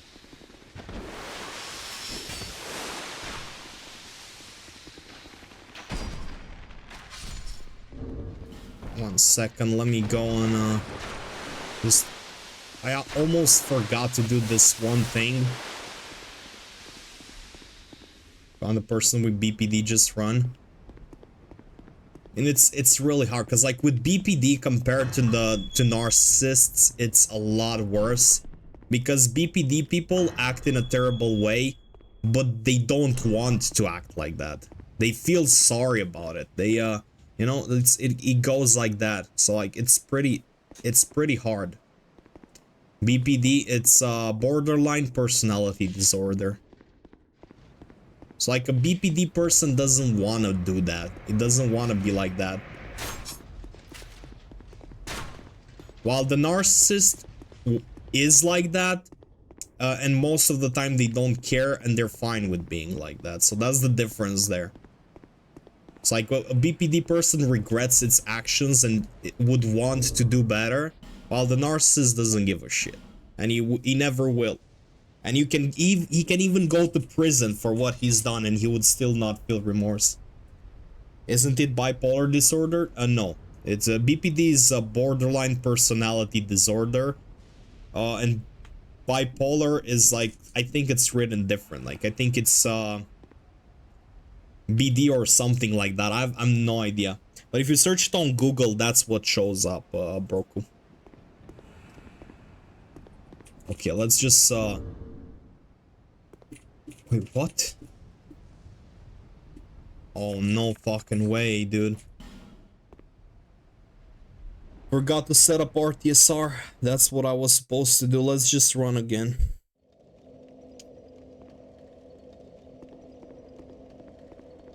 If you don't want to do something but you still do it, it's bad. Yeah, it is bad, but like, what I'm saying is that your brain functioning differently and having like an issue that you cannot control is different than when your brain has an issue that is so bad you literally don't even care about controlling it.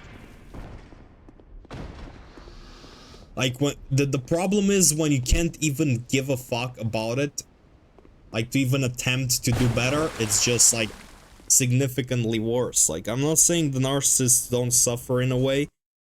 Like, ignorance is also bad, you know? But like, when you're ignorant, everyone else suffers but you. But with a BPD, you're both suffering. So like, it's not good, but in a way it is better. Because, like, at least you know the person doesn't want that. Also, like I was saying, like, I know about those things because I read about them, and, like, I have ADHD, most likely. And the problem is, like, with ADHD, right?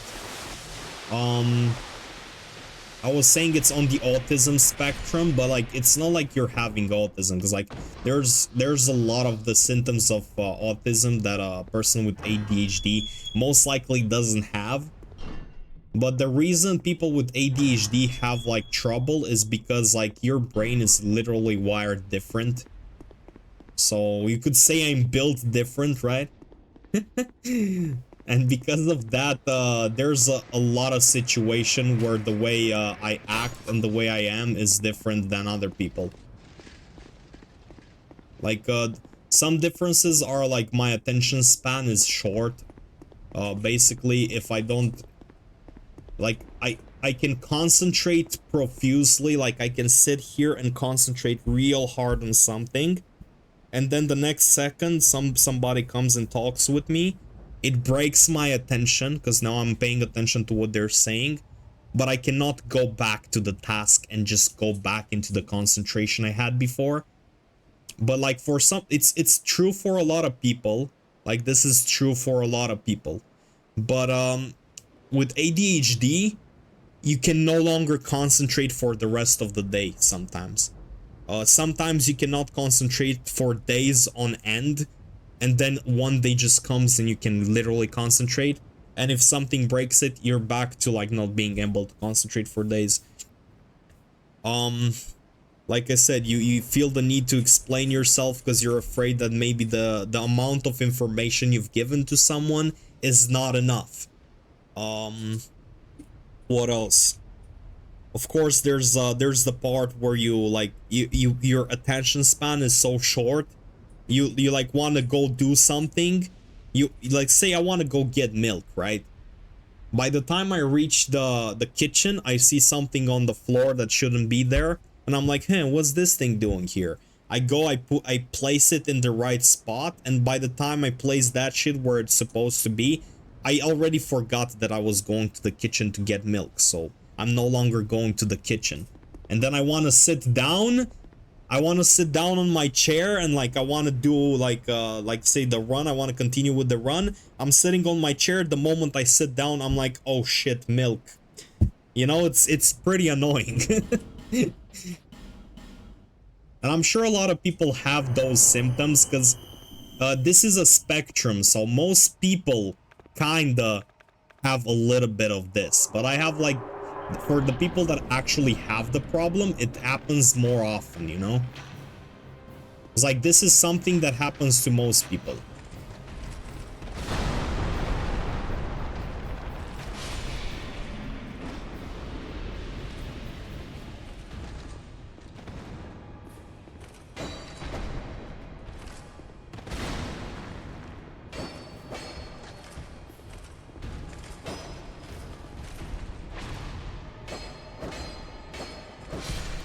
Okay, got him.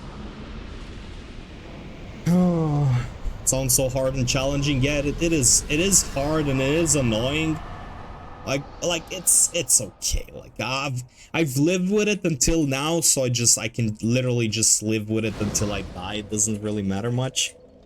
Like, I'm not complaining as much, but, like, sometimes I do feel the need to explain it to people because some might just think I'm a dumbass sometimes or something. So we need the GG emote. Yeah, I think we should probably do it. It's hard and challenging for the people around with the person with ADHD too. Yeah, it is. It is. Like, the people around also need to deal with some of the bullshit. You think we're lazy or being rude? Exactly. Yeah, that's also one of the biggest parts. Because, like, a lot of people always told me, like, stop being lazy and go do that. And I'm like, just literally sitting there. Like, I'm literally dead inside just thinking about the task most of the times. So it's really hard to explain to someone, like, bro, I'm not being lazy. I'm just, like, built in a stupid way. So, like, the way my brain is built, I'm, like, overthinking, and I'm literally paralyzed with all the thoughts I'm having, to the point where the task I want to do is so overwhelming I'm not doing it anymore. And the problem, the reason we don't want to, like, the reason we want to do tasks but we can't is because we also don't get, like, the dopamine release that everyone else is getting. It's not, we don't get the dopamine release after the task. Like, a lot of people get a good chunk of dopamine release and they feel a little bit better after they've done the task, but we actually don't. So, like, for us, we're doing a chore, but it doesn't really reward us at all. Like, I don't ever feel good. So, like, say, washing dishes is very normal for everybody, but for me, every time I finish washing dishes, and I have, like, I already built some discipline a little bit with it. Like, sometimes I'm doing real well with that. Other times I'm doing horrible with that. Like, every time I do it, I just don't feel like, oh yes, oh my god, everything is so clean, I'm feeling so good. I'm just feeling like, okay, we finally got this out of the way. Right? That's literally it. Like, there's a lot of people that actually feel real well about it, while there's people that are like, just like, you know, oh fuck, it's out of the way. Speaking facts right now, yeah, it's just how it is. Like, and a lot of people wouldn't understand, and it's very easy for people to say that it's just an excuse, and I can understand their point of view, and I don't actually blame them for thinking that, because it does sound like, you know, it's the perfect disease. Laziness is the perfect disease. You can just, like, go on and pretend that that's literally like a sickness, and like, the problem is, neurologically, your brain is wired differently. If you go get a brain scan, you will see that a person with ADHD has different neuronal paths that literally just affect the way they think and the way they feel about things. So, like, it's not just I'm crazy, trust me. You can actually just physically see the difference. It's like it's something physical happening in your brain, rather than just like I'm mentally insane, but like you have to believe me. I don't think I have ADHD, but sometimes even the most simple tasks seem overwhelming. The thing is, like I said, ADHD is also a spectrum. So there's a good chance people, like normal people without much problems, have some degree of ADHD, right? Like, there's a good chance you might feel like an ADHD person from time to time.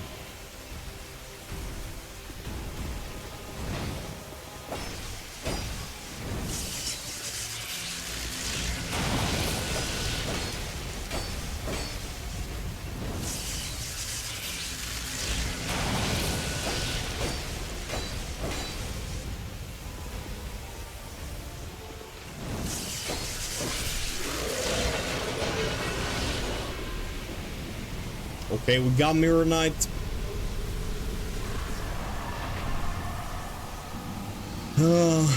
It's very common in women, and some don't get diagnosed until their 30s. I actually, so we're at Florida right now. Let's go. I'm actually like I'm not diagnosed per se for the condition, but I did have like major hurdles that and like many symptoms of the condition. So like I never actually got to finish like my test, because I went to a shrink. It's just like he did think that it might be the case, but I never got the actual paper at the end saying, yep, that's the case. But I did have major problems throughout my life, which are pretty much like kind of an indicator of it. It's like, for example, I've been to like, I think 3 different universities, because like I can't finish one. And I always think that the new the new one I've come up with and I got to and shit like that is gonna be the one, and it's really bad. Like it's, but like it's the thing, like you get super focused on one thing and you feel like that's the shit, you know, and you want to go through with it and you learn a lot about it for like months, and then you just literally give up at some point and that's it, and you keep repeating. And I had problems in school similar to what I'm seeing and hearing most of the times, and like there's like a bunch of like things that I do and like that I constantly do every single day and so on that are like literally the same. Testing is very extensive. I mean, it might be like, I don't know, like the literally the proof that it's going bad and it's probably it is also the fact that I couldn't even get to the fucking shrink. Like it's like I couldn't finish my my visits to the shrink. Like I don't think there's better proof that something's wrong there.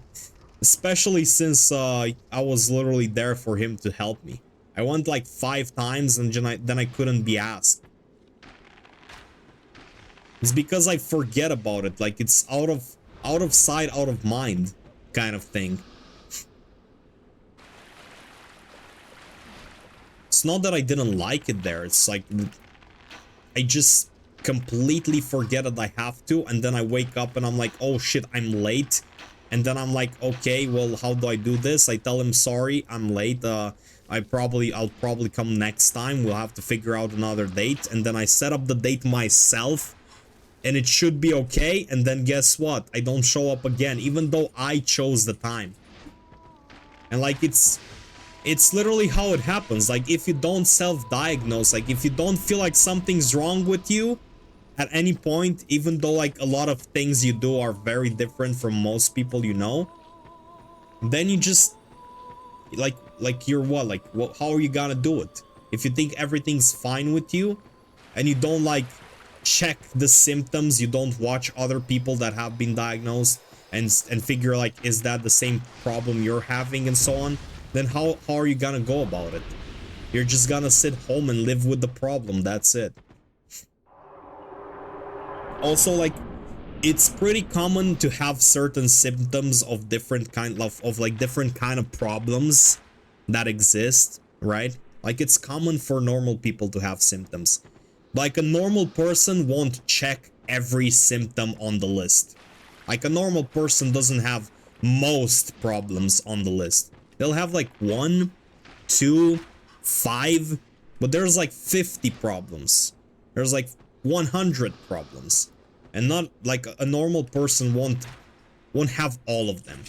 A normal person most likely will have like I said, a couple of them, or they might have all of them, but sometimes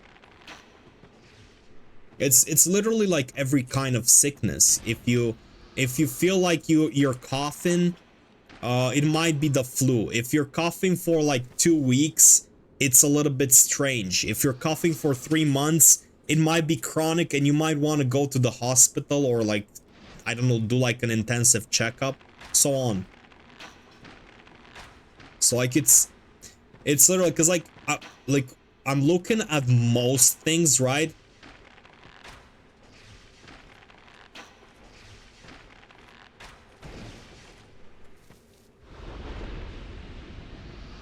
So like you're saying you're more like hyper than you have like the attention deficit. Is like you're overthinking to exhaustion more? I also have like I have a lot of the symptoms, like for example the absolute insanely horrible waking up moments. It's like when I wake up I don't feel bad, I feel absolutely destroyed. I feel like face fucked. Like I'm literally like plastered to the bed, and I would sit there in bed for like fucking much more I'm much more like distracted by like the way I feel and so on, that I can't even tell what's going on with my life at that moment. And then after I get to the hurdle of like sitting for like few hours there and like trying to figure out my shit and get my shit together, I finally manage to, and then after a few hours, I drink my coffee, I'm sitting on my computer for a little bit and I feel tired again. Like I slept for 12 hours now, I'm drinking my coffee, when my coffee is finished and so on, I just feel like going to sleep again. And it's part of the, like when you get overstimulated in ADHD, you feel sleepy most of the time. So like I feel like my sleepiness is also because of it. Also like I'm the kind of person that gets sleepy after drinking coffee, so it's a little bit, it's another symptom. Like another symptom is like how I lose my attention pretty fast. Like I'm talking right now, there's a good chance I forget stuff in game and shit and so on. Like there's plenty of things, and like most people don't have all of those things, but I do. So like there's a good, like a crazy good chance. And if it's not that, then all of those problems are still problems. It's probably something else which is also not good. Like it's pretty obvious, because like you can self-diagnose. Like because it's pretty easy. If you have most symptoms for a sickness, there's a good chance you have that problem. If it's not that, then there's only a few other things it can be, but it's still a problem at the end of the day. If you're coughing up blood and shit, maybe it's not cancer, but like whatever it is, you're coughing up blood, it's a problem. You have to go and fix it. Get what I'm saying? It's like, even if my impression, like maybe I'm wrong, even though I highly doubt it because of the amount of things that are literally fucking bastard. He was about to ruin my day right now. Stupid ass freaking mob. Like as long as you're presenting symptoms of something, it's bad even if you're wrong with the diagnosis, right? Like it's gonna be bad anyway.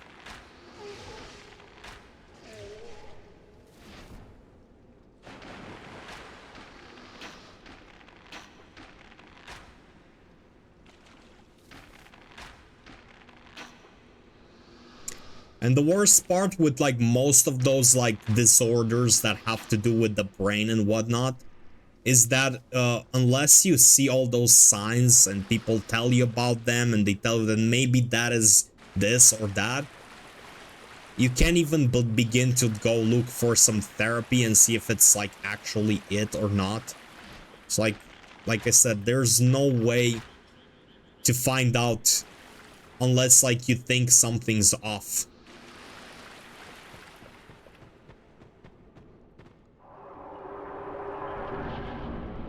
You also don't go to the hospital if you have a runny nose, right? Like if your nose is running, it's probably you're maybe a little bit sick, maybe it's just too cold or something. You don't think about the hospital yet. But then the next day you realize you're also coughing for a while. Then you realize you have a fever. Then you realize that you're dizzy and you can't even walk. At that point you're just like, okay, call the ambulance, you know? Like at that point, you're suspecting that there's something wrong with you.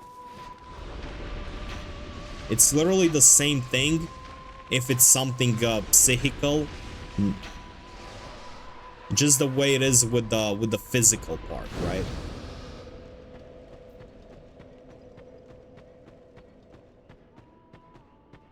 Okay, let's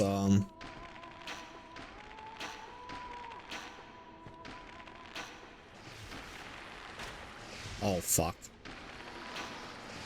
Didn't get to do the last hit on this dude. Well, I'm gonna kill him like this now.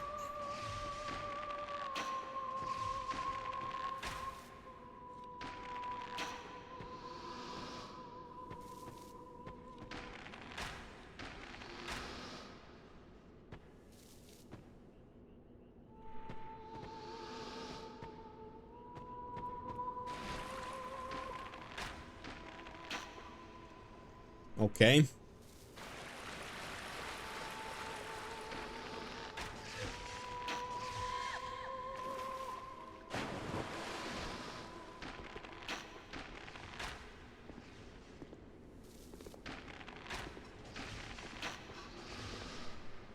Okay, this is probably it. Let's see.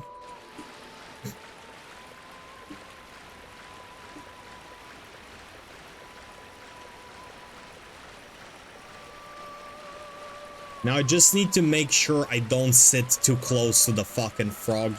Because that jump is like absolutely the worst.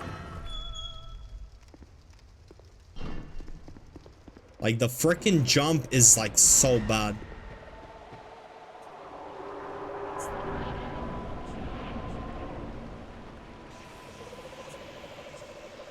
Okay, let's just see how this goes. Okay, so this is about the distance it can attack me on. Okay. 1, 2.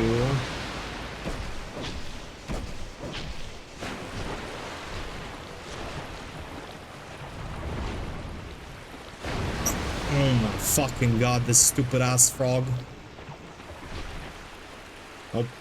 It's too close to the wall there. I have to get her closer to me. Is she gonna... Oh.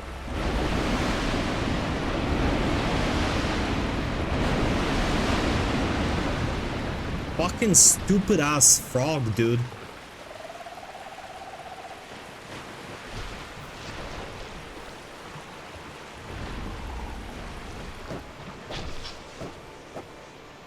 Oh fucking hell, dude. What's she doing? Is she thinking of a jump? Oh fuck. Okay, now she's gonna do the quick jump. Ha! Fucking bitch. Just do the attack now. Oh fuck.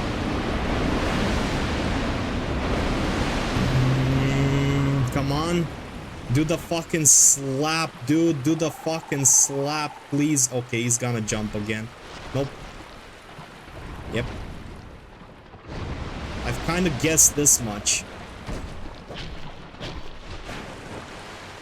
Look, I'm gonna run away again. Okay, I think we got her.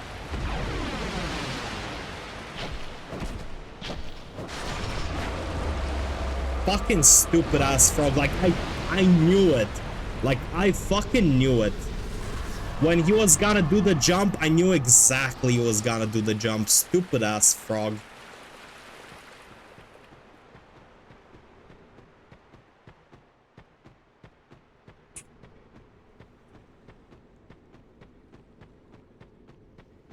Okay, let's do a split. But first, let me kill this guy here. Now, don't die on Velstadt, please. Okay, I'll try not to die on one of the harder bosses in the game. The thing is, it's just like a few hits. Like, I have to get a few hits in, and that's gonna be good. But, like, it's really hard to get a few hits in sometimes because his attack patterns are so slow and weird. And he's wiggling his weapon around a lot, so, like, it's so frustrating. Okay, here we go. We're in Velstadt now. So, like, it's not really my best run per se, because, like, I went all the way to Throne Duo hitless, but, like, the PB1 run was one hit on Velstadt, so it's gonna be pretty scary. Okay, let's see. Let's do one of those. Okay. Actually, you know what? I'll just full HP the fucking bow. Let's go. I'll actually sit here for a second and I'll probably go to the bathroom. Or maybe not. Let's just go like this. Maybe, you know, maybe big PP energy is connected to like me feeling like I want to pee. Who knows? Maybe it's part of the run, you know? Feeling like you want to pee is literally like just, you know, like part of the run. Oh, are you fucking kidding me? Okay, dude.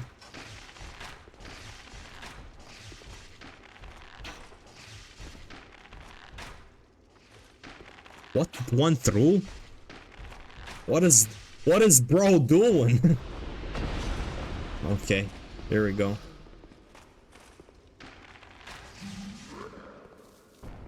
Okay. Let's just sit here. I'm gonna freaking brain fuck this dude.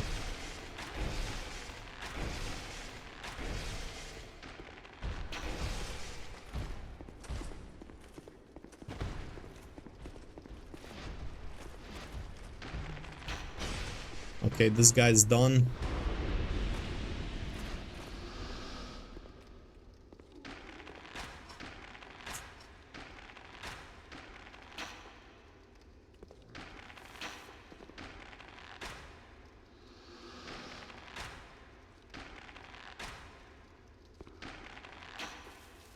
Okay.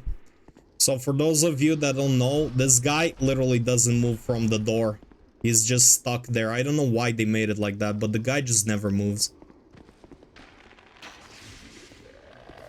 So literally, that's why I'm so chill knowing he's there, because like he never goes through that door. He's like stuck. He only goes in to attack.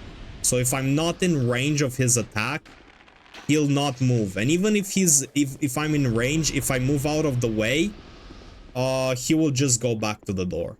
Like he's not gonna walk to find an attack. He's just gonna walk if I'm in range of an attack. That's like the only thing. I also buy a few of the dark arrows because they're really good after the guardian dragon. So it's good to have dark arrows after if I ever get there.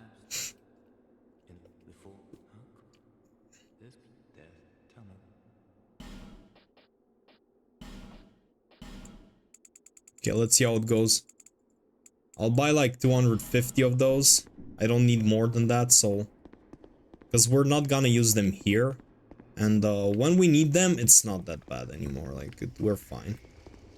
Yeah, let's just walk.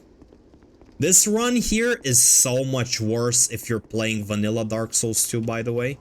Like, there's so many mobs you have to deal with on the path here. It's pretty bad. Yeah, let's just, align this one real well.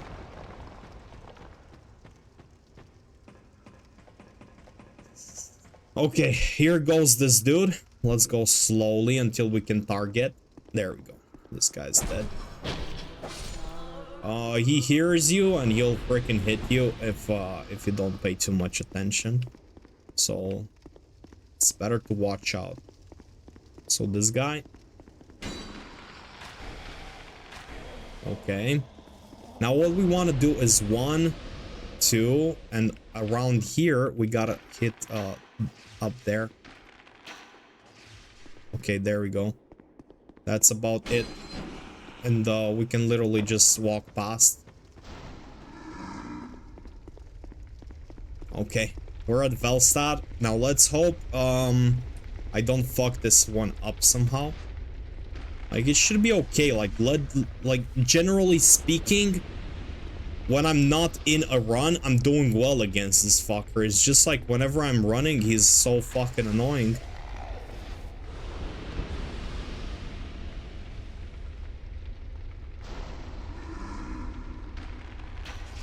Okay. We got those guys out of the way. Let's just use the Bright Bug. We have to go by Bright Bug after. If somebody can remind me, it's gotta be great. Let's hope there is an after. So, Bright Bug after Velstadt.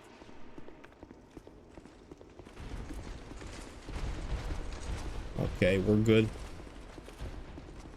Okay, here we go. Velstadt fight.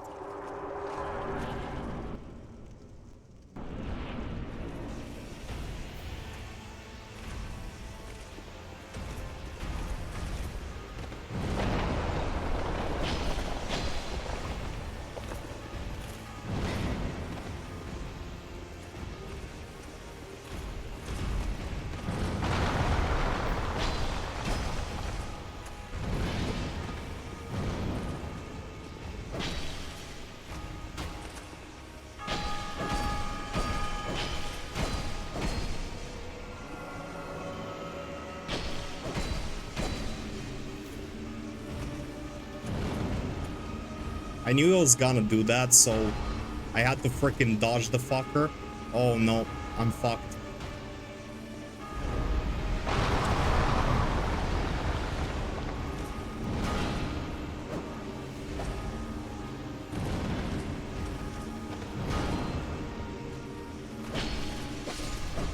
Okay, we got him.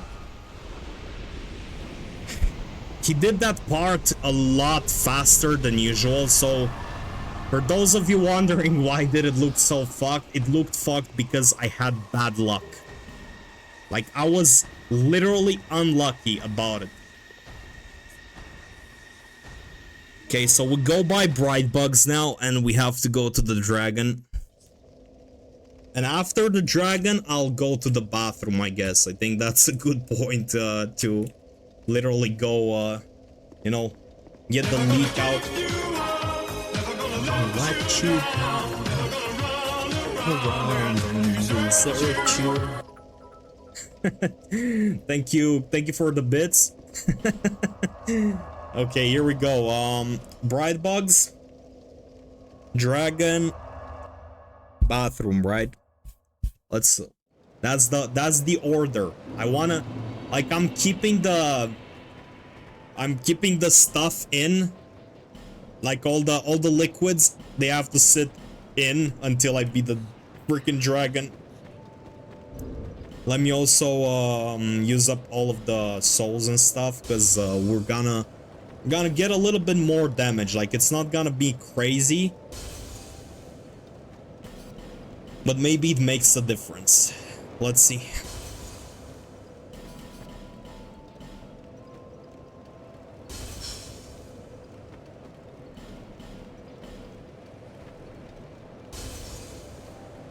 I'm literally sick to the stomach right now, because that's literally the anxiety kicking in, because, like, we're pretty far right now. But I can't control it. Like, it's really hard to control this this feeling, you know? I'm literally getting cold sweats right now. Oh, we actually have, let's see, do we have what we need? Oh, we do. We're fine. How many homewards? 6. So we need 1.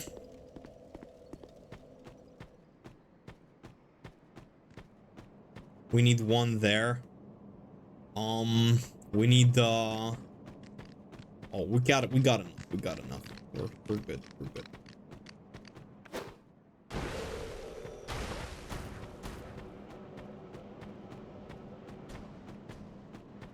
Okay, let's go and see how we do here. I'll kill the guy at the door no matter what, as I don't want to actually deal with any of the bullshit here.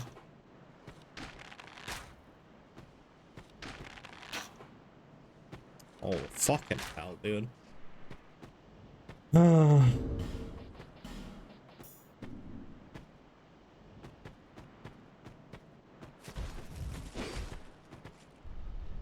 Okay, that was enough.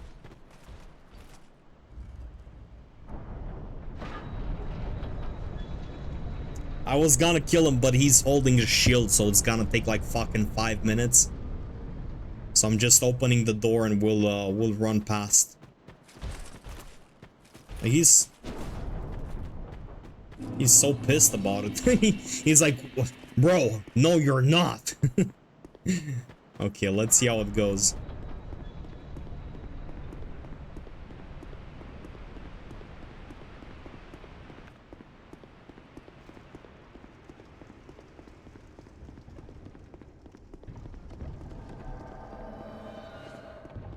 Where's Neb? Well, he got first and just left. He was like, first? He rode for like 5 minutes and then he left. I don't know, maybe he's busy or something, I don't know. But he was here in the very beginning. I'm assuming he probably has some stuff to do, because it was literally like middle of the day. Okay, here it goes. Here goes nothing. Just gotta go set up RTSR, and this boss is literally the one I'm most afraid of. So we'll see how it goes. If we get him, there's a good chance it's gonna be it. But yeah, we'll see. Okay, we set up RTSR. We just want to get the key out, and we'll see.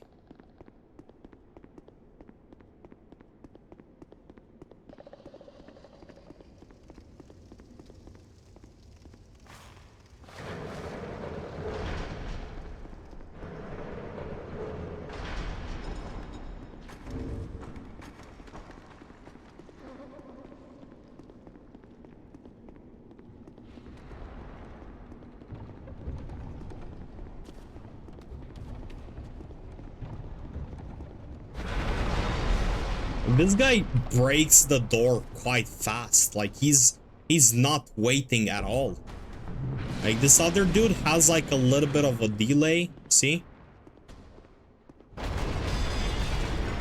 The other one just jumps you like it's the end of the day.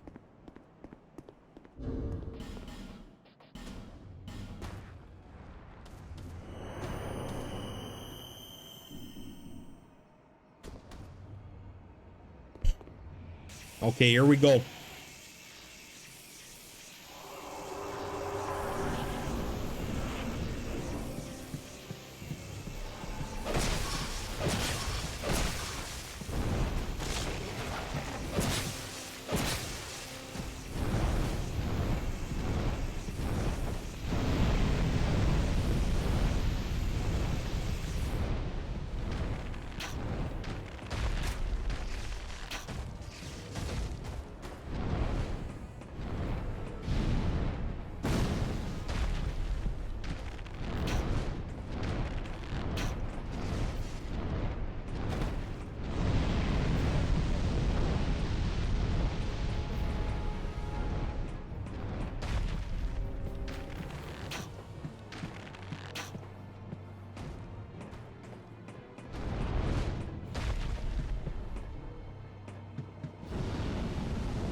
The Guardian Dragon is down, dudes. Holy shit.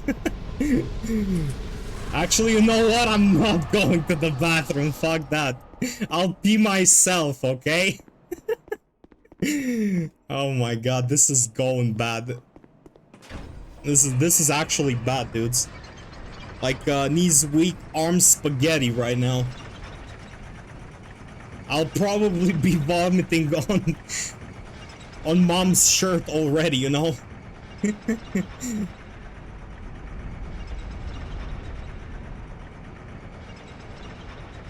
It's gonna be okay, guys. It's gonna be okay. I got this part here is actually pretty chill. Well, for most of it. The last guy is a pain in the ass. Fuck him. But like most of the part here is actually good. Okay, let's see. We're on Giant Lord right now. We'll see about Giant Lord though, cause like that fight was a little bit iffy the past few times. But he's literally the last giant, other than the fact that he has the sword, which is a little bit annoying, but like he's literally the last giant, so it should be fine. Well, we'll see, cause like maybe I get it, but I could fuck it up a lot. Like I could fuck it up. I need to concentrate a lot on that fight.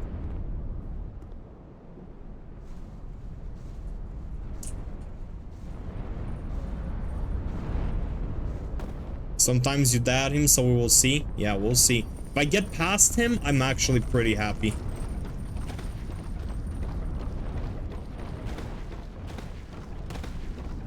You know, I know you can beat him. Yeah, we'll see. We'll see. We'll get him. This part right here is not too bad. Just gotta get the Ashen Mist heart or something like that. So it should be okay.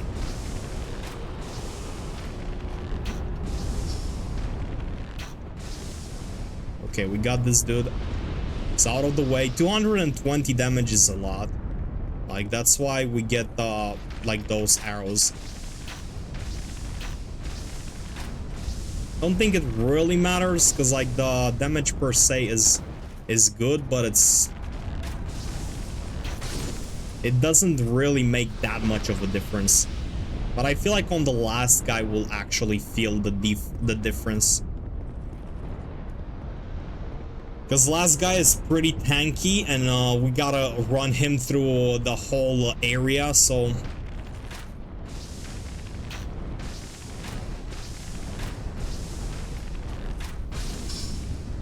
Okay, we got this dude out of the way.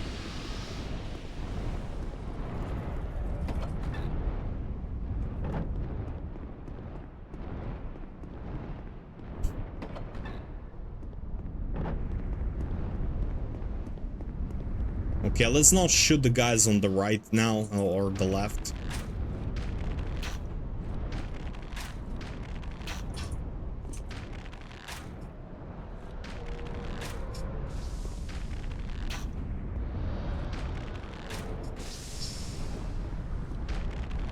Lenania says you do. Hurrah. You do. Hurrah.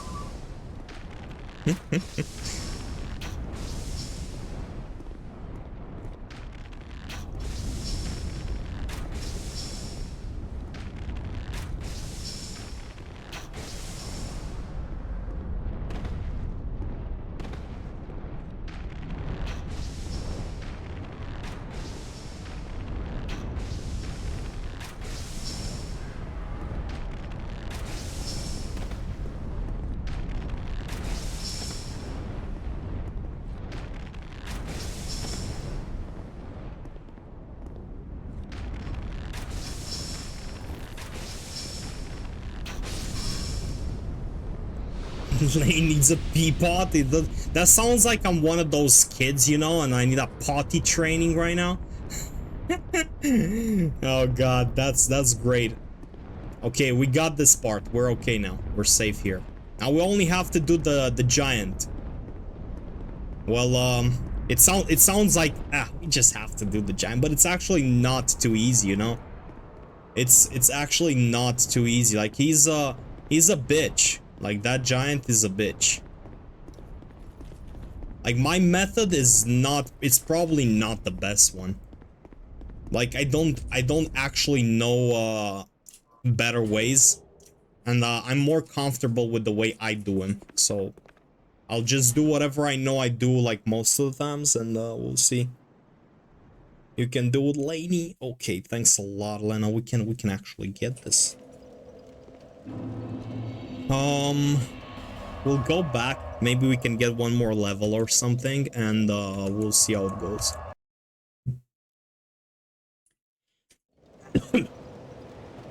You can do it, Laney. When Loot calls me Laney, I feel like every single time I read his messages, by the way, I hear his voice in my head. And when he said Laney, I instantly melted. Most wholesome person I know. Loot Seeker, this guy. Most wholesome guy I know. Okay, we got homewards. We'll need to set up RTSR twice. So let's just go buy a few more bones, right? Let's just make sure we got enough. So we don't have to go back randomly. Since we're already here, let's just go buy all the stuff we need. It's like, lol. Right?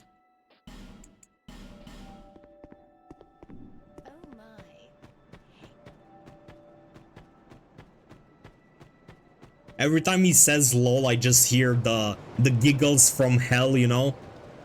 It's like...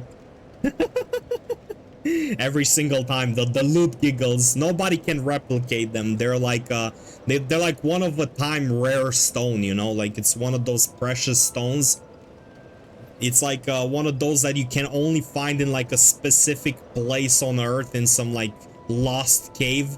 The loot giggles, come on. exactly, the loot giggles. It's like 90% of the reason I'm like even watching. Like I'm there for the loot giggles, you know? Everything else is like, you know, it's there. Like the guy, the games and shit, like, yeah, it's okay, but like the fine part, like you know, like every wine connoisseur or whatever, it's literally just the giggles. Like nobody can do them. It's just, it's loot specific. UURR, let's go.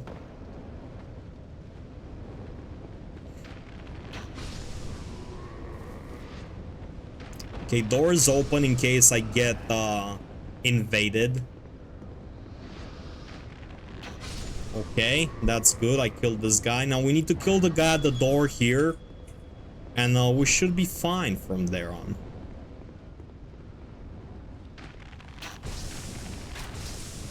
Okay. Here goes nothing.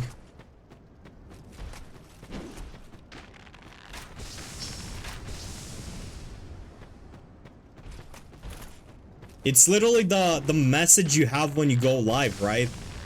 The loot giggles from hell or something like that. Wait, why isn't it? Oh, it's opening. It was just a little bit slow. Okay. Here goes nothing, guys. This is like the third from last.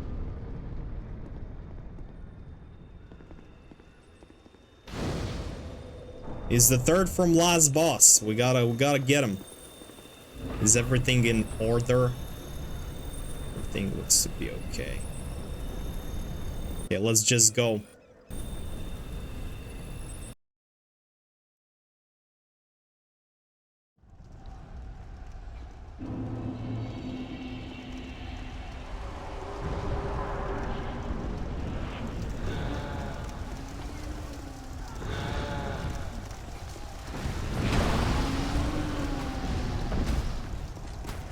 Okay, we're safe.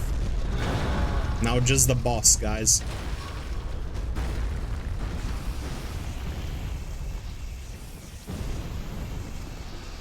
Here goes nothing. Oh my god.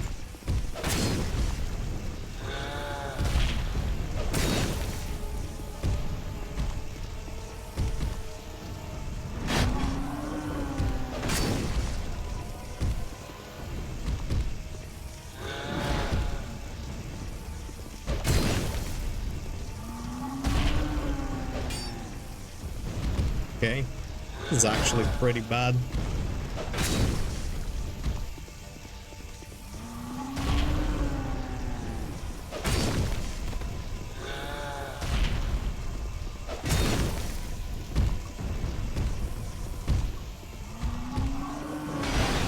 Oh my god.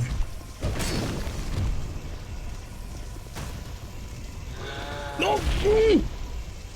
Holy shit, that was so scary, bro. I can't believe this shit. Holy fuck, what's that attack? He needs to come closer, otherwise I'm fucked.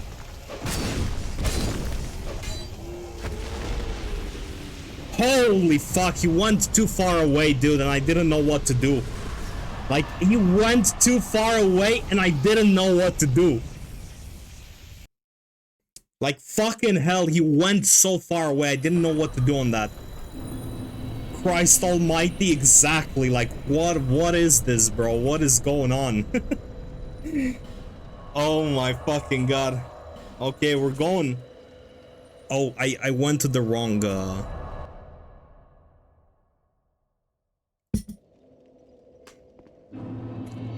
hardest thing in that fight. Yeah, because if I went too far away with the giant, then I'm in a situation where the fire attacks might get me. So that's the only problem there, like the biggest. Oh, you are, let's go. Also, I like how let you down, never gonna serve you on, then desert you. Never gonna say goodbye. No, it's never gonna say a lie. Never gonna say goodbye. Let's go. It's like, this is the Joker laugh right now for this shit as well. Well, this is okay. Well, this might be it right now, or it might be a Forlorn Invasion and we wait 15-20 minutes. We're cooking, bro. We're going right now. It's like we're in LA right now. LA Noir, let's go. Okay, here we go. We're opening the door. I have to set up the shit, so let me go on and move this weapon. Then we gotta use the lightning arrows as well.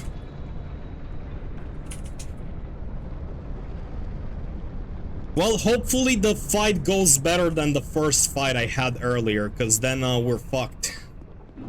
Take distance always? Yeah, I know. This might be real fucked. If I somehow screw this over, it's gonna be pretty bad. You don't really know always? Yeah, I didn't know about the always, so thank you. Okay, here we go. Just gonna go straight in. I need to use Bright Bug. Bright Bug, we have the poison arrows, everything looking good. I'm looking good. Just kidding, just kidding. Just so you guys know, I'm nervous as fuck. So hopefully this goes better than last time. Okay, let's go.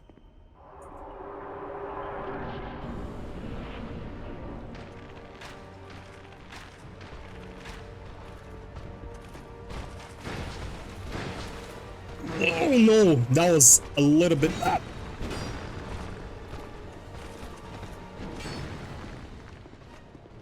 Okay, good.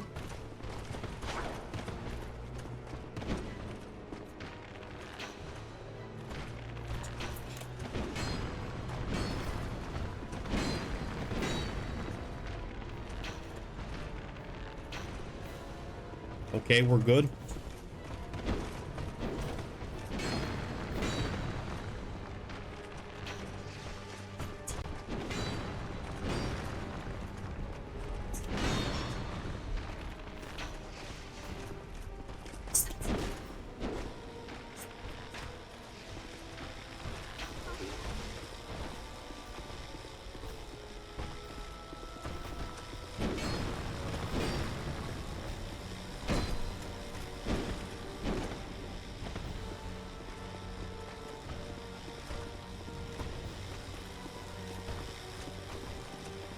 Come on, bro. Attack, you fucking stupid ass.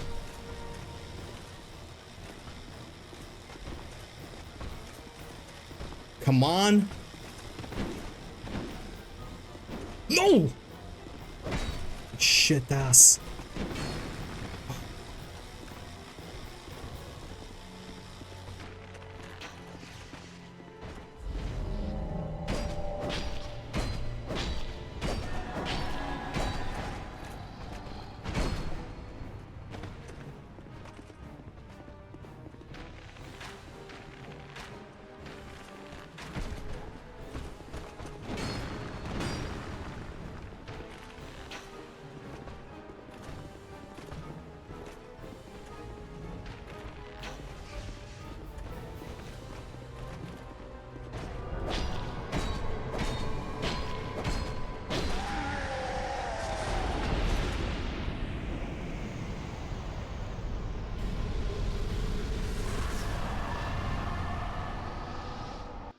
I almost whiffed the fight, bro. I almost fucked it up. I can't believe this shit. Holy fuck. Fucking stupid ass duel, bro. Like, fucking stupid ass duel. Okay, we got one more, guys. One more fight. Let's go.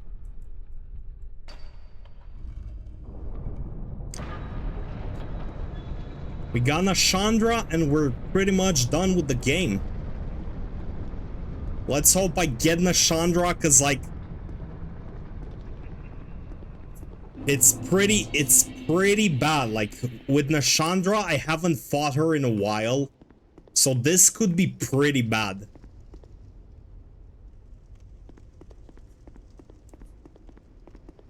Like, I just need to make sure I dodge and I sit at the right distance from her. Because, like, I always stand up to choke when I'm at the last boss. Like, I always choke at the last boss. And Nashandra is not a hard boss, but it's easy to get hit. Because she has, like, those delayed attacks. And if I panic and I dodge away too fast, it's gonna be pretty bad. Here we go. Okay, there she is.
Dark Souls 2 though, hit it, motherfuckers!